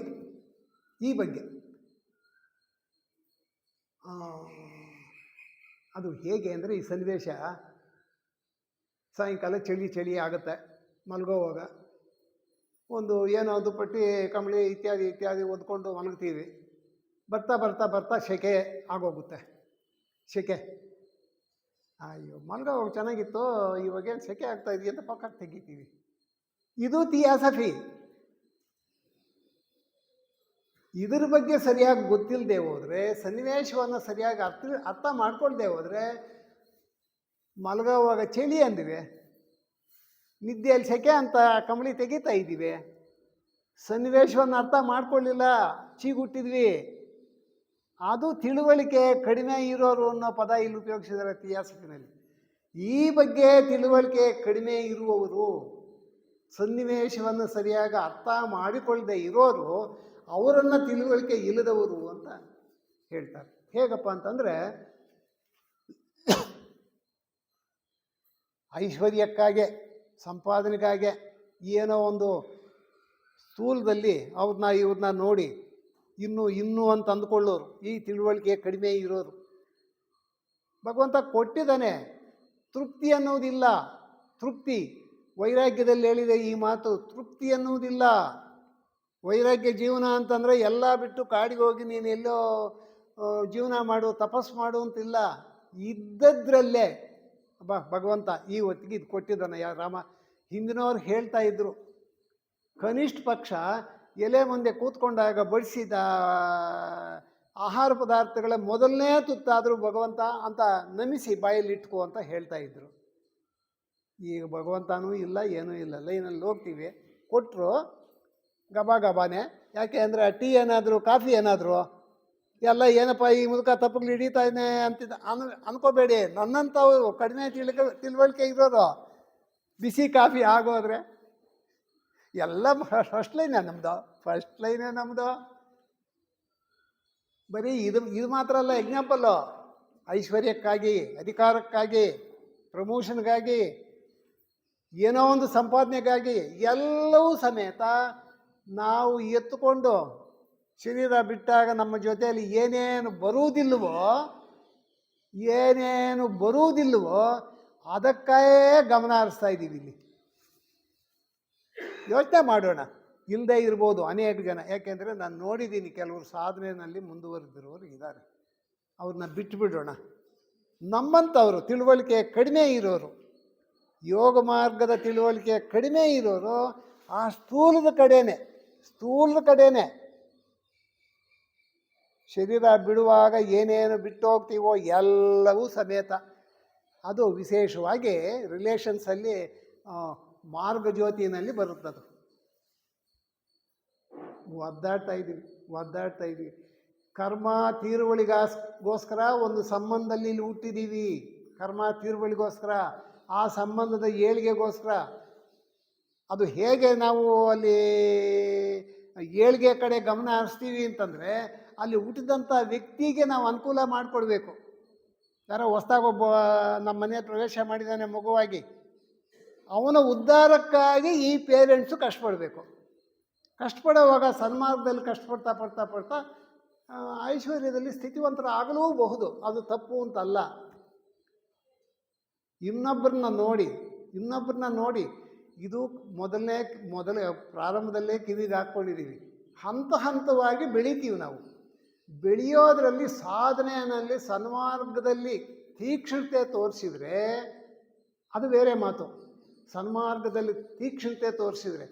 ಆದರೆ ನಾನು ಈ ಸ್ಥೂಲವಾಗಿ ಬೆಳಿಲೇಬೇಕು ಅಂತ ತೋರಿಸಿದ್ವಿ ಅಂತ ಇಟ್ಕೊಳ್ಳಿ, ಎಡುತ್ತೀವಿ. ಅದಕ್ಕಾಗಿ ತಿಳುವಳಿಕೆ ಕಡಿಮೆ ಇರೋರು ಅಧಿಕಾರಕ್ಕಾಗಿ, ಐಶ್ವರ್ಯಕ್ಕಾಗಿ, ಸ್ಥೂಲ ಜೀವನಕ್ಕಾಗಿ ಹೆಚ್ಚು ಇದರಲ್ಲಿ ಪ್ರಾರಂಭದಲ್ಲಿ ಒಂದು ಪರೋಕ್ಷವಾಗಿ ಅಂದ್ಕೊಂಡ್ವಿ. ಒಂದು ಸಂಕಲ್ಪ ಇದೆ, ದೇವ್ರ ಸೃಷ್ಟಿಕರ್ತನ ಸಂಕಲ್ಪ ಅಂತ ಅಂದ್ಕೊಳ್ಳೋಣ. ಅಲ್ಲಿ ದೇವ್ರ ಸಂಕಲ್ಪ ಅಂತ ಇದೆ, ಸೃಷ್ಟಿಕರ್ತನ ಸಂಕಲ್ಪ. ಕೆಲವರು ಜೀವನ ಮುಕ್ತರು ಆ ಸ್ಥಿತಿಗೆ ಹೋಗಿರ್ತಾರೆ. ಈಗ ಮಹಾತ್ಮರು ಅಂತ ನಾವು ಏನು ಹೇಳ್ತೀವಿ, ಅವರೆಲ್ಲ 5ನೇ ಹಂತವನ್ನು ದಾಟಿ 6, 7ರಲ್ಲಿ ಇರೋರು. ಮುಕ್ತಿ ಪಡೆದಿಲ್ಲ, ಸೃಷ್ಟಿಕರ್ತನನ್ನು ಸೇರಿಲ್ಲ. ಅದು ಹೇಗೆ ಅಂತಂದರೆ ಬುದ್ಧರೂ ಸಮೇತ ಆ ಬೌದ್ಧ ಪೌರ್ಣಿಮೆ ದಿನ ಪ್ರಪಂಚಕ್ಕೆ ಬುದ್ಧರು ಕಾಣಿಸ್ಕೊಳ್ತಾರೆ.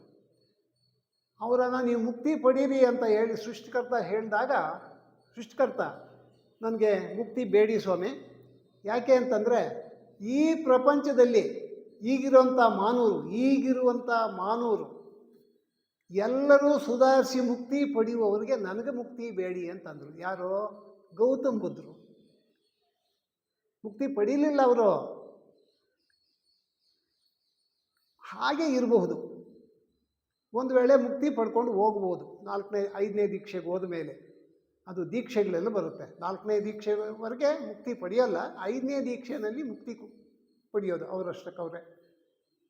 ಹಾಗೆ ದೀಕ್ಷೆ ಪಡೆದವರು ಸಮೇತ ನಮಗೋಸ್ಕರ ದುಡಿತಾ ಇದ್ದಾರೆ. ಅದು ದೇವ್ರ ಸಂಕಲ್ಪ. ಈ ಮನುಕುಲ ಉದ್ಧಾರ ಆಗಲಿ, ಜ್ಞಾನಿಗಳಾಗಲಿ ತಿಳುವಳಿಕೆ ಪಡೆದು ಸನ್ಮಾರ್ಗದಲ್ಲಿ ನಡೆಯಲಿ ಅಂತ ಹೇಳಿ ಅವ್ರು ತಿಳಿಸ್ತಾನೇ ಇದ್ದಾರೆ. ನಾವು ಕೇಳಿಸ್ಕೊಳ್ತಾನೇ ಇದ್ದೀವಿ.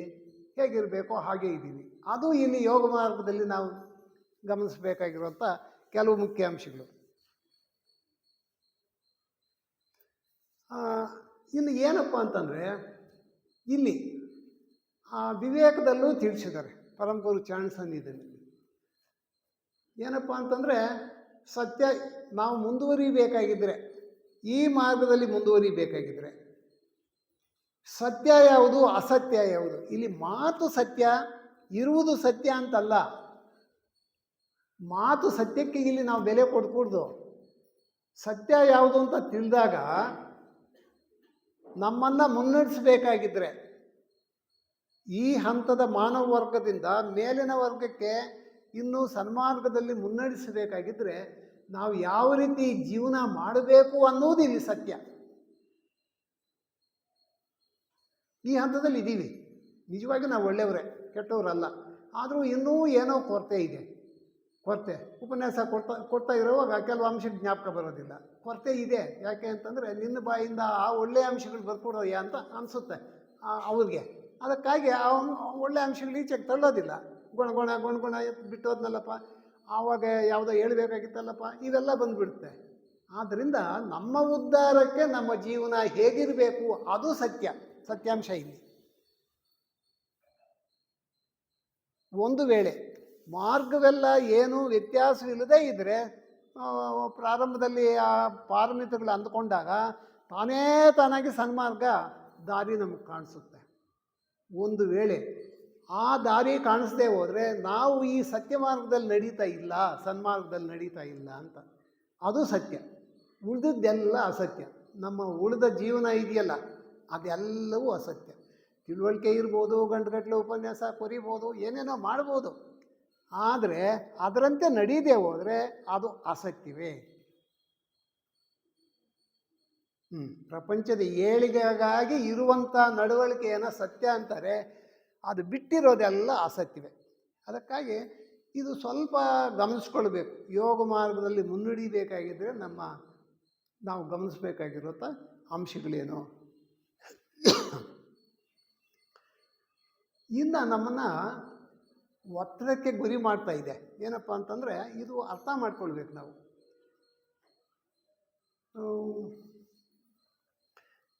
ನಾವು ಈ ಸ್ಥೂಲ ಜೀವನ, ಸ್ಥೂಲ ಶರೀರ, ಸ್ಥೂಲ ಪ್ರಜ್ಞೆ ಎಲ್ಲವೂ ಇದೆ. ಇದಕ್ಕಾಗಿ ಕೆಲವು ಆಶೆಗಳನ್ನು ಬೆಳೆಸ್ಕೊಳ್ತೀವಿ. ಹೀಗೆ ಇರಬೇಕು ನಾವು, ಹಾಗೆ ಇರಬೇಕು ಅಂತ. ಎಷ್ಟು ಆಸೆ ಇರಬೇಕೋ, ಎಷ್ಟು ಮಟ್ಟದ ಜೀವನ ಇವನು ಮಾಡಬೇಕೋ ಆ ಸೃಷ್ಟಿಕರ್ತ ಕಳಿಸಿದ್ದಾನೆ. ಅದರಿಂದ ತೃಪ್ತಿ ಪಟ್ಟರೆ, ಅದರಿಂದ ತೃಪ್ತಿ ಜೀವನ ಮಾಡಿದರೆ ಮಾತ್ರ ಎಡುವುದಿಲ್ಲ. ಒಂದು ವೇಳೆ ಏನಾದರೂ ಇದು ಸಾಕಾಗೋದಿಲ್ಲ ಅನ್ನೋ ಭಾವನೆ ಬಂತು ಅಂತ ಇಟ್ಕೊಳ್ಳಿ, ಸ್ಥೂಲ ಜೀವನದಲ್ಲಿ ಆಸೆ ಉಂಟಾಯಿತು ಅಂತ ಇಟ್ಕೊಳ್ಳಿ, ಎಡುತ್ತೀವಿ. ಯೋಗ ಮಾರ್ಗದಲ್ಲಿ ಒಂದು ಹೆಜ್ಜೆ ಹಿಂದೆ ಬರ್ತೀವಿ. ಸನ್ಮಾರ್ಗ ಒಳ್ಳೆ ಮಾರ್ಗದಲ್ಲಿದ್ದೀವಿ, ಒಂದು ಹೆಜ್ಜೆ ಹಿಂದೆ ಬಂದಿದ್ದೆ. ಅದ್ರ ಬಗ್ಗೆ ಏನಾದರೂ ಆಸೆ ಪಡ್ಕೊಂಡ್ರೆ ಇದು ಒಂದು ಭ್ರಾಂತಿ. ಇದು ತಿಳ್ಕೊಳ್ದೆ ಹೋದರೆ ಒಂದು ಭ್ರಾಂತಿಯೇ ನಮ್ಮ ಮನಸ್ಸನ್ನು ಹಿಂದಕ್ಕೆ ತಳ್ಳಿಬಿಡುತ್ತೆ. ಅಲ್ಲಿ ಇದಕ್ಕೆ ಸಂಬಂಧಪಟ್ಟಾಗ ಇನ್ನೊಂದು ಉದಾಹರಣೆಯಲ್ಲಿ ಕೊಟ್ಟಿದ್ರು. ಏನಪ್ಪ ಅಂದರೆ ಮನಸ್ಸು ಅಂತ ಬಂದಾಗ ಮನಸ್ಸಿನ ಹತೋಟಿ ಅಂತ ವ್ಯಾಖ್ಯಾನ ಇದೆ. ಅದನ್ನ ಬಿಟ್ಟು ಬಿಡಿ ಅಂತ ಇದೆ. ಬಿಡೋದಿಲ್ಲ ನಾವು. ಅದ್ರ ಬಗ್ಗೆನೇ ಮನಸ್ಸಿನ ಹತೋಟಿ ಹೇಗೆ, ಮನಸ್ಸು ಕಂಟ್ರೋಲ್ ಮಾಡೋದು ಹೇಗೆ, ಮನಸ್ಸು ಕಂಟ್ರೋಲ್ ಆಗೋದೇ ಇಲ್ಲ. ಅದ್ರ ಬಗ್ಗೆನೇ ಮನಸ್ಸು ಚಿಂತನೆ ಮಾಡ್ತಾ ಇರುತ್ತೆ. ಅದು ಒಂದು ಭ್ರಾಂತಿ ಅಂತ ಹೇಳಿದ್ದಾರೆ. ಇನ್ನು ಮನಸ್ಸು ಏನು ಎತ್ತ ಅಂದರೆ ಯಾರು ಮನಸ್ಸಿನ ಬಗ್ಗೆ ಚಿಂತನೆ ಮಾಡುವುದಿಲ್ವೋ ಅವನು ಮಾತ್ರ ಒಂದು ಹೆಜ್ಜೆ ಮುಂದಕ್ಕಿಡ್ತಾನೆ. ಹೇಗೆ ಅಂತಂದರೆ ಸದ್ಗುಣಗಳನ್ನು ತಾನಾಗಿ ಬೆಳೆಸಿಕೊಂಡು ಇರುವುದರಲ್ಲಿ ತೃಪ್ತಿ ಜೀವನ ಮಾಡ್ತಾ ಇದ್ದರೆ ಆ ಮನಸ್ಸು ಹತೋಟಿಗೆ ಬಂದು ಸುಪ್ತ ಸ್ಥಿತಿಗೆ ಬರುತ್ತೆ ತಾನಾಗಿ. ಆ ಮನಸ್ಸಿನ ಬಗ್ಗೆ ಥಿಯಾಸಫಿ ಹೇಳಿದಷ್ಟು ಇನ್ನು ಯಾರೂ ಹೇಳಿಲ್ಲ. ಆದರೆ ಮನಸ್ಸನ್ನೇ ಹಿಡ್ಕೊಂಡು ಒದ್ದಾಡಿ ಹೋಗ್ತಾ ಇದ್ದೀವಿ. ಯಾವಾಗ ವ್ಯತ್ಯಾಸದ ಗುಣಗಳನ್ನು ಬಿಟ್ಟು ಸದ್ಗುಣಗಳನ್ನು ಬೆಳೆಸ್ಕೊಂಡು ಮುನ್ನಡೀತೀವೋ ತಾನೇ ಆ ಮನಸ್ಸು ಅದು ಚಂಚಲಯುಕ್ತಂಥ ಒಂದು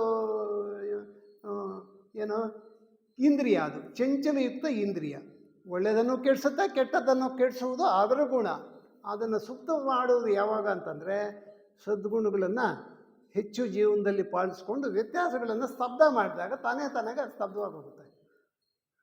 ಅದಕ್ಕಾಗಿ ಈ ಭ್ರಾಂತಿ ಇದು. ಅದ್ರ ಬಗ್ಗೆ ಹೆಚ್ಚು ಗಮನ ಕೊಡುವುದಂತೂ ಭ್ರಾಂತಿ. ಆ ಒಂದು ಬೈಕೆಯನ್ನು ನೀನು ಬಿಟ್ಟು ಬಿಡು ಅಂತ ಹೇಳ್ತಾರೆ ಈ ಯೋಗ ಮಾರ್ಗದಲ್ಲಿ ಮುಂದುವರಿಬೇಕಾಗಿದ್ದರೆ. ಅನಂತರ ಮುಂದುವರಿಬೇಕಾಗಿದ್ದರೆ ಈ ಶರೀರವನ್ನು ಶುದ್ಧವಾಗಿಟ್ಕೊಳ್ಳೋದು ಹೇಳಿದ್ದಾರೆ ಅಲ್ಲಿ. ಶರೀರ ನಿನಗೊಂದು ವಾಹನ. ನಿನಗೆ ಅಂತಂದರೆ ನಿನ್ನ ಶರೀರದಲ್ಲಿರುವಂಥ ಚೈತನ್ಯಕ್ಕೆ, ಅದು ಆತ್ಮ ಅಂತ ಅಂದ್ಕೊಳ್ಳೋಣ, ಆ ದೊಡ್ಡ ದೊಡ್ಡ ಪದಗಳು ಯಾತಕ್ಕೆ, ಒಂದು ಚೈತನ್ಯ, ನೀನು ಅನ್ನೋ ಚೈತನ್ಯವನ್ನು ಈ ಶರೀರ ಹೊಂದಿದೆ. ಆದರೆ ಇಲ್ಲೂ ಸಮೇತ ನಾವು ನಿಜವಾಗಿಯೂ ಎಡುತ್ತೀವಿ, ಹೆಚ್ಚು ಎಡುವುದು ಇಲ್ಲೇನೆ. ಮೊನ್ನೆ ಇಲ್ಲಿ ಒಂದು ಒಂದು ಒಂದು ಅವ್ರಿಗೆ ಬೈಕೊಂಡ್ರೂ ಚಿಂತೆ ಇಲ್ಲ, ಹೇಳಿಬಿಡ್ಬೇಕು, ಬೈಕೊಂಡ್ರೂ ಚಿಂತೆ ಇಲ್ಲ, ಇಲ್ಲಿದ್ದಾರೆ. ಬೋವಾಲಿ ಕ್ಯಾಂಪ್ ಆಯಿತು, ಅಲ್ಲಿನ ಆಹಾರ ಪದಾರ್ಥಗಳು, ರುಚಿಗಳು ಇತ್ಯಾದಿ ಇತ್ಯಾದಿ ನಮಗೆ ಸರಿ ಹೋಗುತ್ತೋ ಇಲ್ವೋ, ಅಲ್ಲಿ ಕೂತು ನೋಡ್ತಾ ಇದ್ದಾರೆ ನಾಗರಾಜ್. ಅಲ್ಲಿ ಉಳಿಯುತ್ತೆ ನಮಗೆ, ಸನತ್ ಅವ್ರ ಕ್ಯಾಂಪಲ್ಲಿ ಆಹಾರ ಪದಾರ್ಥಗಳೆಲ್ಲ ಉಳಿಯುತ್ತೆ, ಇದನ್ನ ತೆಗೆದುಕೊಂಡು ಹೋಗ್ಬಿಟ್ರೆ ಅಲ್ಲಿ ಚೆನ್ನಾಗಿ ಮಾಡಿ ತಿಂದುಬಿಡ್ಬೋದು ಅಂತಂದರೆ ಅವರು. ಹಾಂ ಹಾಂ, ಆಹಾರ ಪದಾರ್ಥಗಳು ಇಲ್ಲಿ ಉಳಿಯುತ್ತೆ ನಮಗೆ, ಅಡಿಯಾರಲ್ಲಿ ಇವ್ರು ಜಾಸ್ತಿ ಮಾಡಿರ್ತಾರೆ, ಉಳಿಯುತ್ತೆ, ಅದನ್ನ ತೆಗೆದುಕೊಂಡು ಹೋಗಿ ಅಲ್ಲಿ ಚೆನ್ನಾಗಿ ರುಬ್ಬಿಬಿಟ್ಟು ತಿನ್ನೋಣ ಅಂತ ಹೇಳಿದರು. ಕ್ಯಾಂಪು ಹಿಮಾಲಯ ತಪ್ಪಲು, ಮಹಾತ್ಮರ ಸನ್ನಿಧಿ, ಒಳ್ಳೆ ಕ್ಯಾಂಪು, ಆಹಾರ ಪದಾರ್ಥಗಳಿಗೆ ನಮ್ಮ ಗಮನ. ನೋಡಿ ಹೇಗಿದೆಯೋ, ಚೆನ್ನಾಗಿ ರುಚಿಯಾಗಿರುತ್ತೆ, ಮಾಡ್ಕೊಳ್ಳೋಣ ಅಂತಂದರು. ಆಮೇಲೆ ಯಾರೋ ಸಜೆಷನ್ ಕೊಟ್ಟಾಗ ತೆಪ್ಪಗಾದ್ರು ಅಂತ ಇಟ್ಕೊಳ್ಳಿ, ತೆಪ್ಪಗಾದ್ರು. ಇವೆಲ್ಲ ಬೇಕಾ ನಮಗೆ? ಹೋಗಿರುವ ಕ್ಯಾಂಪು ಏನು ಅಂತಂದರೆ ನಮ್ಮ ಸುಧಾರಣೆಗೋಸ್ಕರ ಕ್ಯಾಂಪು. ಇರಲಿ, ಕ್ಯಾಂಪ್ಗೆ ಹೋಗಿದ್ದೀವಿ, ಹಿಮಾಲಯ ತಪ್ಪಲು ಕಣ್ಣಾಯಿಸೋದು ಅದು ಬೇರೆ ಮಾತು. ಕ್ಯಾಂಪ್ ಕಡೆ ಬಿಟ್ಬಿಟ್ಟು ರುಚಿಯಾದ ಆಹಾರ, ಶರೀರದ ಪೋಷಣೆ. ಶರೀರ ಈ ಆತ್ಮಕ್ಕೆ, ಈ ಚೈತನ್ಯಕ್ಕೆ ಒಂದು ಸವಾರಿ ಮಾಡುವಂಥ ಒಂದು ಕುದುರೆ ಅಂತ ಅಂದ್ಕೊಳ್ಳೋಣ. ಶರೀರ ಕುದುರೆಯನ್ನು ಪೋಷಿಸಬೇಕು. ಕುದುರೆಯನ್ನು ಪೋಷಣೆ ಮಾಡೋದು ಹೇಗೆ ಅಂತಂದರೆ, ಹುಲ್ಲಿನ ಜೊತೆಗೆ ಸ್ವಲ್ಪ ಹುರುಳಿನೂ ಹಾಕ್ತಾರೆ, ಪೋಷಕಯುಕ್ತ ಅಂಶ ಅದು ಹುರುಳಿ. ತೃಪ್ತಿಯಾಗಿ ತಿನ್ನುತ್ತೆ, ನಮ್ಮನ್ನು ಎಲ್ಲಿ ಬೇಕೋ ಅಲ್ಲಿ ಕರ್ಕೊಂಡು ಹೋಗುತ್ತೆ. ಹಾಗೆ ತೃಪ್ತಿಯಾಗಿ ಈ ಶರೀರ ಆರೋಗ್ಯವಾಗಿ ಇರಬೇಕಾಗಿದ್ದರೆ ಆರೋಗ್ಯಕರವಾದಂಥ ಪೋಷಕಾಂಶಗಳನ್ನು ಈ ಶರೀರಕ್ಕೆ ಕೊಡಬೇಕು. ಒಂದು ವೇಳೆ ಪ್ರಾರಂಭದ ಕಥೆ ಇದು, ಆರೋಗ್ಯಕರವಾದ ಪೋಷಕಾಂಶಗಳನ್ನು ಕೊಡಬೇಕು. ಹಾಗೆ ಬೆಳೀತಾ ಬೆಳೀತಾ ಬೆಳೀತಾ ಒಂದು ಋಷಾಶ್ರಮದಲ್ಲಿ ಏನು ಮಾಡ್ತಾರೆ ನೋಡಿರೋರು. ನಮ್ಮ ವೆಂಕಟರೆಡ್ಡಿಗಳು ಹೋಗಿದ್ದಾರೆ, ಅವ್ರು ಗಮನಿಸಿರ್ಬೋದೇನೋ.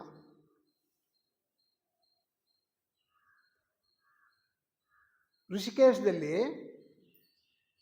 ಸಾಧಕರು, ನಾನು ಯಾರು ಬೇಕಾಗಿದ್ರೂ ಹೋಗ್ಬೋದು, ನಾನು ಇಲ್ಲೇ ಇದ್ದು ಬಿಡ್ತೀನಿ ಮಹಾಸ್ವಾಮಿಗಳೇ ಅಂತಂದರು. ಹ್ಞೂ ಅಂತಾರೆ. ಇಲ್ಲಪ್ಪ ನಿನ್ನ ಕೈಯಲ್ಲಾಗಲ್ಲ ಹೋಗು ಅಂತ ಅನ್ನೋಲ್ಲ, ಹ್ಞೂ ಅಂತಾರೆ. ನಾವೇ ಹೊರಬಂದು ಬಿಡ್ತೀವಿ. ಚಳಿಗಾಲ ಆದರೆ ಚಳಿ ಇತ್ಯಾದಿ ಒತ್ತಡಗಳು ಬಂದುಬಿಡುತ್ತಲ್ಲಿ. ಅಲ್ಲಿನ ಆಹಾರ ತಿಳ್ಕೊಳ್ಳೋಣ. ಪ್ರಾರಂಭದಲ್ಲಿ ಪುಷ್ಟಿಕರವಾದ ಎಲ್ಲ ಒಗ್ಗರಣೆ ಹಾಕಿರುವಂಥ ಆಹಾರ ಪದಾರ್ಥಗಳನ್ನೇ ಕೊಡ್ತಾರೆ ನಮಗೆ ಕೊಡ್ತಾರೆ. ಸಾಧನೆ ಮುಂದುವರಿತಾ ಮುಂದುವರಿತಾ ಮುಂದುವರಿತಾ ಬೇರೆ ಪಂಕ್ತಿಗೆ ಕಳಿಸ್ತಾರೆ ನಮ್ಮನ್ನು. ಪ್ರಾರಂಭದಲ್ಲಿ ಕಳಿಸೋದಿಲ್ಲ, ಬೇರೆ ಪಂಕ್ತಿಗೆ ಕಳಿಸ್ತಾರೆ. ಅಲ್ಲಿ ಸ್ವಲ್ಪ ಉಪ್ಪು ಖಾರ ಕಡಿಮೆ ಇರುತ್ತೆ, ಮಸಾಲೆ. ಅಲ್ಲೂ ಸಾಧನೆ ಪ್ರಾರಂಭ ಮಾಡಿದರೆ ಇನ್ನೊಂದು ಪಂಕ್ತಿಗೆ ಕಳಿಸ್ತಾರೆ. ಆ ಪಂಕ್ತಿನಲ್ಲಿ ಸಪ್ಪೆ ಊಟ, ಆ ಪಂಕ್ತಿನಲ್ಲಿ ಅದೂ ಅನುಭವಿಸಿ ಸಾಧನೆಯಲ್ಲಿ ತೊಡಗಿದ್ರು ಅಂತ ಇಟ್ಕೊಳ್ಳಿ. ಸಾಧನೆಯಲ್ಲಿ ಕುಟೀರದಿಂದ ಹೊರಗೆ ಹಾಕ್ತಾರೆ, ಗುಡಿಸಲು ಇರೋದಿಲ್ಲ, ಕುಟೀರದಿಂದ ಹೊರಗೆ ಹಾಕ್ತಾರೆ. ಅವ್ರಿಗೆ ದಿನಕ್ಕೆ 2 ಸಲ ಆಹಾರ ಕೊಡ್ತಾರೆ ಪ್ರಾರಂಭದಲ್ಲಿ. ಆನಂತರ 1 ಸಲ ಕೊಡ್ತಾರೆ. 1 ಸಲ ಕೊಡೋಷ್ಟೊತ್ತಿಗೆ ಸಪ್ಪೆ ಊಟ ಎತ್ಕೊಂಡು ಬಂದು ನದಿ ಹತ್ರ ತೊಳಿಬೇಕು, ಅನ್ನನ ತೊಳೆದು ತಿನ್ನಬೇಕು. ಶರೀರ ಆರೋಗ್ಯವಾಗೇ ಇರುತ್ತೆ. ಟೆಸ್ಟ್ಗಳು ಒಂದಾದ ಮೇಲೆ ನಮ್ಮ ಹಂತದ ಪ್ರಕಾರ ಹೋಗೋಣ. ಇಲ್ಲಿ ಒಗ್ಗರಣೆ ಹಾಕೋದೇ ಊಟ ಮಾಡೋಣ. ಒಗ್ಗರಣೆನೇ ಸರಿ ಅಂತಂದರೆ ಒಗ್ಗರಣೆನಲ್ಲೇ ಇದ್ದು ಬಿಡ್ತೀವಿ. ಏನು ಸಿಕ್ಕಿದ್ರೆ ಅದು ಹೊತ್ತಿಗೆ. ಇನ್ನೊಬ್ರು ಇದ್ದಾರೆ, ಆರೋಗ್ಯ ಕೆಡಿಸಿದ್ರು ಬೋವಾಲಿ ಕ್ಯಾಂಪಲ್ಲಿ. ಬಾಯಿ ರುಚಿ ಏನು ಒಂದೇ ಥರ ಊಟ ಆಗ್ತಾರೆ ಇವರು ಅಂಥೇಳಿ ಸ್ಪೆಷಲಾಗಿ ಮಾಡಿಸಿದ್ರು. ತಿಂದಿವಿ. ನನಗೆ 2 ದಿನ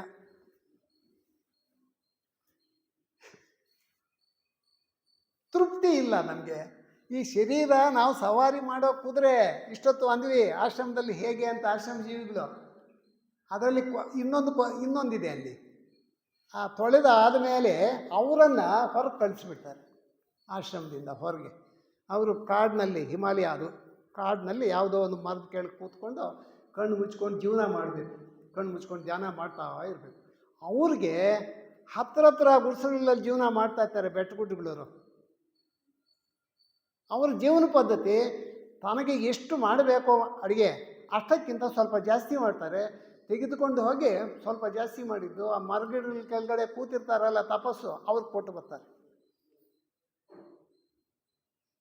ಅವರು ಮುಂದೆ ಒಂದು ಕಲ್ಲು ನೀವು ಗಮನಿಸಿದರೆ ನಿಜವಾಗಿ ದೊರೆಯುತ್ತೆ. ನಮ್ಮ ಜೀವನದಲ್ಲಿ ಬದಲಾವಣೆ ಹೇಗೆ ಮಾಡ್ಕೊಳ್ಬೇಕು ಅಂತ ಅನಿಸುತ್ತೆ ನಮಗೆ.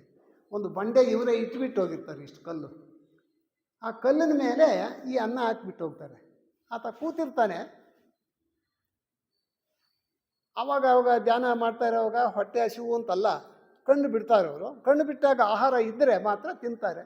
ಬಂಡೆ ಮೇಲೆ ಆಹಾರ ಇಲ್ಲ ಅಂತ ಇಟ್ಕೊಳ್ಳಿ, ಪುನಃ ಕಣ್ಣು ಮುಚ್ಕೊಳ್ತಾರೆ. ಆ ಸ್ಥಿತಿಗೆ ಬರುತ್ತೆ ಯೋಗ ಮಾರ್ಗ. ಆದರೆ ನಾವು ಇನ್ನೂ ಕೆಳಮಟ್ಟದಲ್ಲೇ ಜೀವನ ಮಾಡ್ತಾಯಿದ್ದೀವಿ. ಇದನ್ನು ಬದಲಾವಣೆ ಮಾಡಿಕೊಂಡಾಗ ಮಾತ್ರ ನಾವು ಮುಂದುವರಿತೀವಿ. ತೃಪ್ತಿ ಜೀವನ ಇದೆ, ಒಳ್ಳೆಯ ಆಹಾರನೇ ರುಚಿಕರವಾದ ದೊರೆತಿದೆ, ಸಂತೋಷ.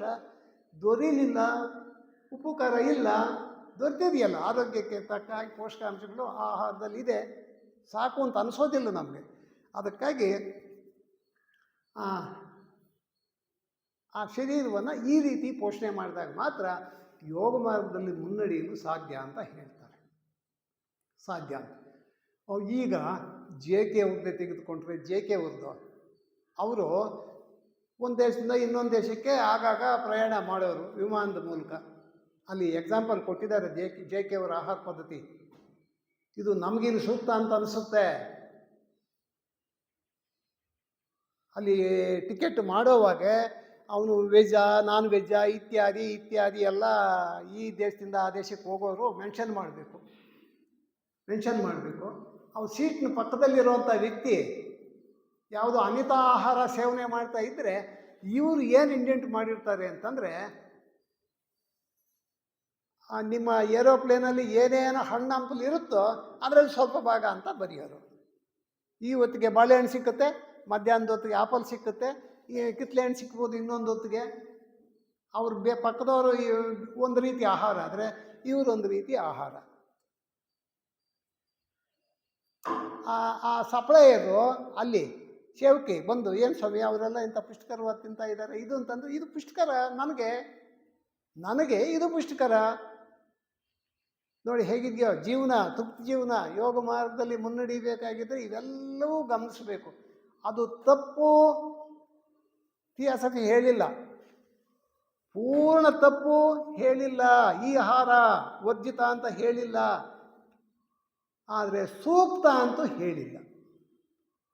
ಸೂಕ್ತ ಅಂತ ಯಾವಾಗ ಹೇಳಿಲ್ವೋ ಅದನ್ನು ನಾವು ಇದು ತಪ್ಪಿರಬೇಕು, ಹಿಂದೆ ಹೋದರೆ ಸೂಕ್ತ ಅಂತ ಯಾಕೆ ಹೇಳ್ದೇ ಇರ್ಬೋದು ಅನ್ನೋ ಗಮನ ನಾವು ಹರಿಸಿದಾಗ ಮಾತ್ರ ಅದು ವರ್ಜಿತ ಆಗುತ್ತೆ.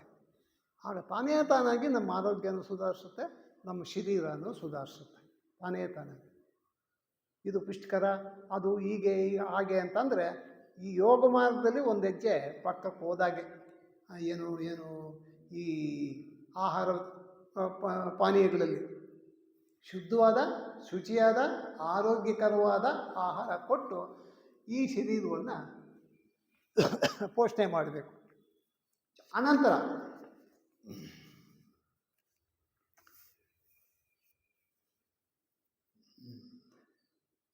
ಮಾತಿನ ಬಗ್ಗೆ ಹೇಳಿದ್ದಾರೆ.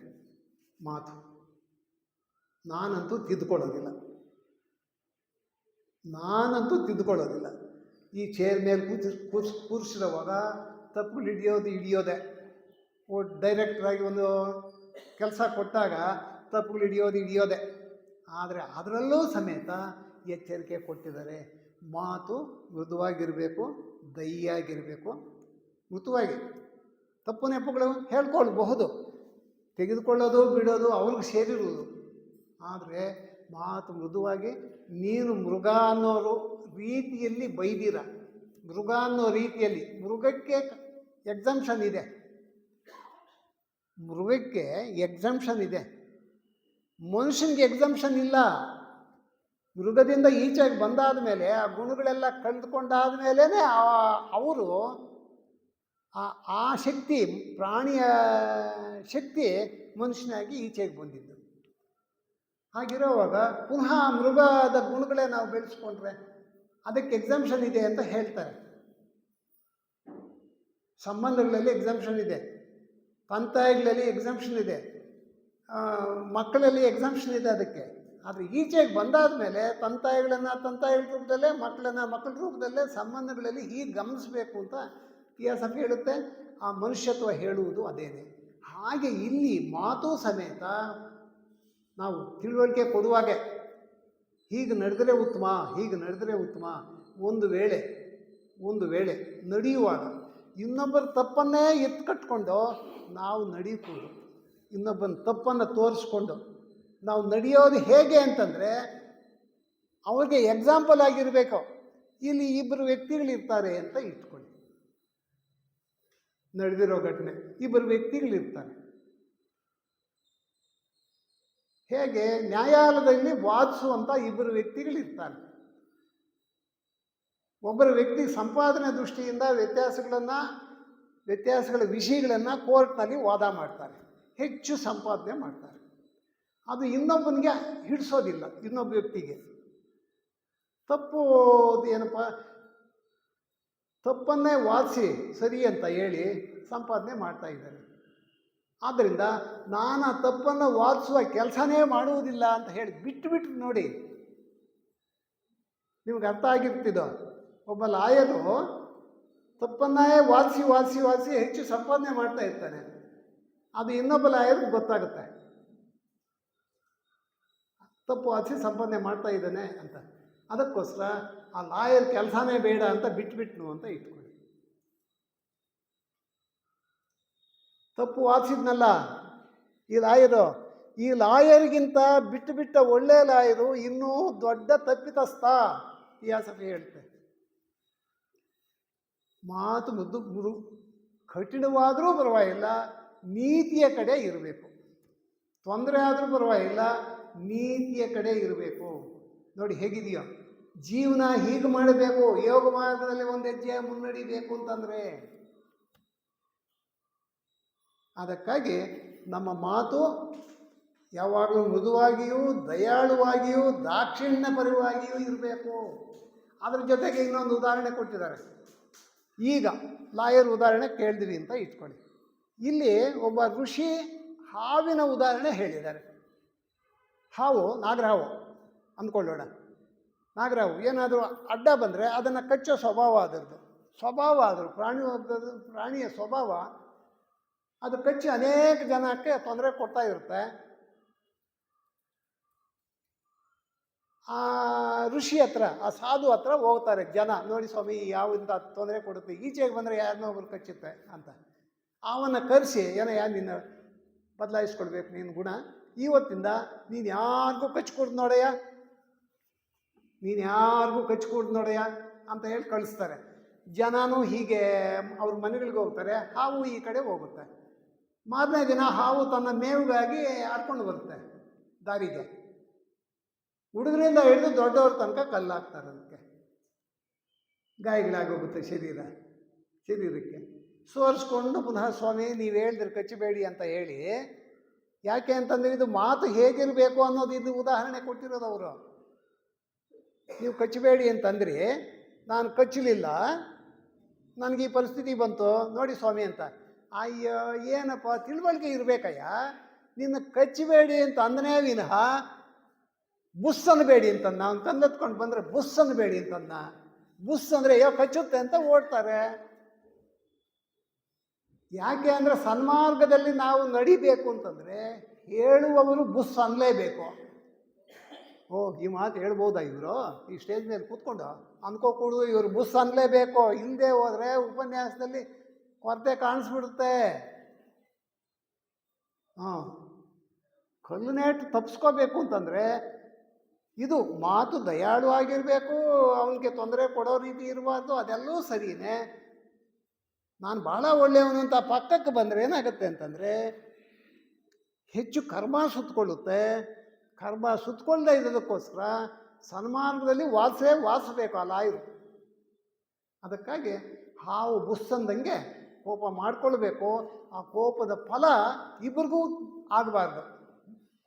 ಗಟ್ಟಿಯಾಗಿ ಮಾತಾಡಿದವನಿಗೂ ಮಾತಾಡಿಸ್ಕೊಂಡವನಿಗೂ ನೋವು ಬರೆದ ರೀತಿಯಲ್ಲಿ ಸನ್ಮಾರ್ಗ ತೋರಿಸುವ ರೀತಿಯಲ್ಲಿ ನಡಿಬೇಕು ಅಂತ ಹೇಳಿ ಈ ಅವಧಿನಲ್ಲಿ ಹೀಗೆ ಹೇಳಿದ್ದಾರೆ. ಯೋಗ ಮಾರ್ಗದಲ್ಲಿ ನಾವು ಮುಂದೂಡಿಬೇಕಾಗಿದ್ದರೆ ಮನುಷ್ಯನು ಅನೇಕ ಸದ್ಗುಣಗಳನ್ನು ಬೆಳೆಸ್ಕೊಂಡು ವ್ಯತ್ಯಾಸಗಳನ್ನ ಹೋಗಲಾಡಿಸ್ಕೊಂಡು ಮುನ್ನಡೆದ್ರೆ ನಿಜವಾಗಿಯೂ ಒಂದಲ್ಲ ಒಂದು ಕಾಲದಲ್ಲಿ ನಮ್ಮಲ್ಲಿ ಬದಲಾವಣೆ ಕಾಣಿಸೇ ಏನೋ ಇತ್ತೀಚೆಗೆ ಯಾಕೋ ಭಗವದ್ಗೀತೆಯ ಶ್ಲೋಕ ಬಹಳ ಕಾಟ ಕೊಡ್ತಾ ಇದೆ. ಭಗವದ್ಗೀತೆಯ ಏನು ಮೋಕ್ಷ ಸನ್ಯಾಸಿ ಯೋಗದ ಶ್ರೀಕೃಷ್ಣ ಹೇಳಿರುವಂಥ ಒಂದು ಶ್ಲೋಕ ಬಹಳ ಕಾಟ ಕೊಡ್ತಾ ಇದೆ. ಅದು ಹೇಳೋ ವ್ಯಕ್ತಿಗೆ ಕೇಳುವವರಿಗೆ ಏನಪ್ಪ ಅಂತಂದರೆ, ಇಷ್ಟೊತ್ತು ಇಲ್ಲಿ ಏನೋ ಒಂದು 4-5 ಅಂಶ ಕಿವಿಗೆ ಕೇಳಿಸ್ಕೊಂಡ್ವಿ, ಒಳ್ಳೆಯದೋ ಕೆಟ್ಟದ್ದೋ ಕಿವಿಗೆ ಕೇಳಿಸ್ಕೊಂಡ್ವಿ. ಆದರೂ ಭಗವದ್ಗೀತೆನಲ್ಲೂ ಹಾಗೆ ನಿನ್ಗೆ ಏನೇನು ಹೇಳಬೇಕೋ ಹೇಳಿಬಿಟ್ಟಿದ್ದೀನಯ್ಯ, ಇನ್ನು ಗಮನಿಸಿ ನಿನ್ನ ಇಷ್ಟದಂತೆ ನಡಿ. ಹೀಗೆ ನಡಿ ಅಂತ ಹೇಳಿಲ್ಲ ಕೃಷ್ಣ, ನಿನ್ನ ಇಷ್ಟದಂತೆ ನಿನಗೆ ಹೇಗೆ ಮನಸ್ಸಿಗೆ ಬರುತ್ತೋ ಹಾಗೆ ನಡಿ ಅಂತ. ಇಲ್ಲಿ ಇತಿಹಾಸದಲ್ಲೂ ಹಾಗೇನೆ, ಯಾರೂ ಒತ್ತಾಯ ಮಾಡೋದಿಲ್ಲ. ಅದು ಭಗವದ್ಗೀತೆ ತೆಗೆದು ಸಾಯಂಕಾಲ ಯಾರ ಹತ್ರ ಅದು ಇದ್ದರೆ ಮೋಕ್ಷ ಸನ್ಯಾಸ ಯೋಗದ 63ನೇ ಸೂತ್ರ, ನಿನ್ನ ಇಷ್ಟದಂತೆ ನಡಿ. ಅಲ್ಲಿ ಜ್ಞಾನಯೋಗ, ಕರ್ಮಯೋಗ, ಜ್ಞಾನಯೋಗ ಇತ್ಯಾದಿ ಹೇಳಿ ಮನುಷ್ಯ ಉದ್ಧಾರ ಆಗಬೇಕಾಗಿದ್ರೆ ಹೀಗೂ ಮಾಡಿದರೆ ಉದ್ಧಾರ ಅಂತ ಹೇಳಿ ಕೊನೆಗೆ ಹೇಳ್ತಾ ನಿನಗೂ ಪ್ರಪಂಚಕ್ಕೆ ಇರೋ ಸಂಬಂಧ ಎಲ್ಲವೂ ರಾಜಯೋಗ ಮೋಕ್ಷ ಸನ್ಯಾಸ ಯೋಗದಲ್ಲಿ ಬರುತ್ತೆ. ಎಲ್ಲವೂ ಹೇಳಿ ಆದಮೇಲೆ ಇನ್ನು ನಿನ್ನ ಇಷ್ಟನಯ್ಯ, ನಿನ್ಗೆ ಹೆಂಗೆ ಮನಸ್ಸು ಬರುತ್ತೋ ಹಂಗೆ ನಡ್ಕೋ ಅಂತ ಹೇಳಿ ಆ ಕೃಷ್ಣ ಶ್ಲೋಕದಲ್ಲಿ ಹೇಳ್ತಾನೆ. ಹಾಗೆ ಇಲ್ಲಿ ಕೇಳಿಸ್ಕೊಳ್ತೀವಿ ಇತಿಹಾಸದಲ್ಲಿ ಕೇಳಿಸ್ಕೊಂಡಾದ್ಮೇಲೆ ಅಲ್ಪ ಸ್ವಲ್ಪ ಅನುಸರಿಸುವುದು ಅವರವರ ಧರ್ಮ ಅಂತ ಹೇಳ್ತಾ ಆ ಶ್ಲೋಕವನ್ನು ಹೇಳಿ ನನ್ನ ಮಾತನ್ನು ನಿಲ್ಲಿಸ್ತೇನೆ. ಇನ್ನೂ ಅನೇಕ ಅಂಶಗಳು ಇಲ್ಲಿ ಗಮನಿಸಬೇಕಾಗಿರೋ ಅಂಶಗಳಿದೆ. ನಿಧಾನವಾಗಿ ಕೂತ್ಕೊಂಡು ಹೇಳ್ತಾ ನಮಗೆ ಗೊತ್ತಾಗ್ಬಿಡ್ತವೆ ಅಂಶಗಳೆಲ್ಲ. ಇದಿದೆ ಜ್ಞಾನ ಮಾಖ್ಯಾತಂ ಗುಹ್ಯತರಮ್ಮಯ ವಿಮೃಶಯಿತ ದಶೇಷೇಣ ಯಥೇಚ್ಛತಿ ತಥಾ ಕುರು. ನಿನ್ನ ಇಷ್ಟ ಬಂದಂತೆ ಮಾಡು ಅರ್ಜುನನಿಗೆ ಕೃಷ್ಣ ಹೇಳೋದು. ಇಲ್ಲಿ ಕೆಲವು ಅಂಶಗಳನ್ನು ಕೇಳಿಸ್ಕೊಂಡಿದ್ದೀವಿ. ಅಂಶಗಳನ್ನು ಹಾಗೆ ಮನನ ಮಾಡ್ತಾ ಮುಂದುವರಿಯಲು ಪ್ರಯತ್ನ ಮಾಡೋಣ ಅಂತ ಹೇಳ್ತಾ ನನ್ನ ಮಾತನ್ನು ಮುಕ್ತಾಯಗೊಳಿಸ್ತೇನೆ. ಈ ಸನ್ನಿವೇಶದಲ್ಲಿ ಈ ಅವಕಾಶ ಕೊಟ್ಟಿದ್ದಕ್ಕೆ ನಮಗೆ ಮುಖ್ಯವಾಗಿ ಮಹದೇವಪ್ಪನವ್ರಿಗೆ, ಸಿಟಿ ಲಾಡ್ನವ್ರಿಗೆ ಮಹದೇವಪ್ಪನವ್ರು ಒತ್ತಾಯ ಮಾಡಿ ನಮ್ಗೆ ಅಕ್ಕರೆ ಇಲ್ಲ ಒತ್ತಾಯಪೂರ್ವಕವಾಗಿ ಒತ್ತಾಯ ಮಾಡಿದ್ದಕ್ಕೋಸ್ಕರ ಅವಕಾಶ ಕೊಟ್ಟಿದ್ದಕ್ಕೋಸ್ಕರ ಅವ್ರಿಗೆಲ್ಲರೂ ಧನ್ಯವಾದ ತಿಳಿಸಿ, ಸನತ್ ಕುಮಾರ್ ಧನ್ಯವಾದ ತಿಳಿಸಿ ನನ್ನ ಮಾತನ್ನು ಮುಕ್ತಾಯಗೊಳಿಸ್ತೇನೆ.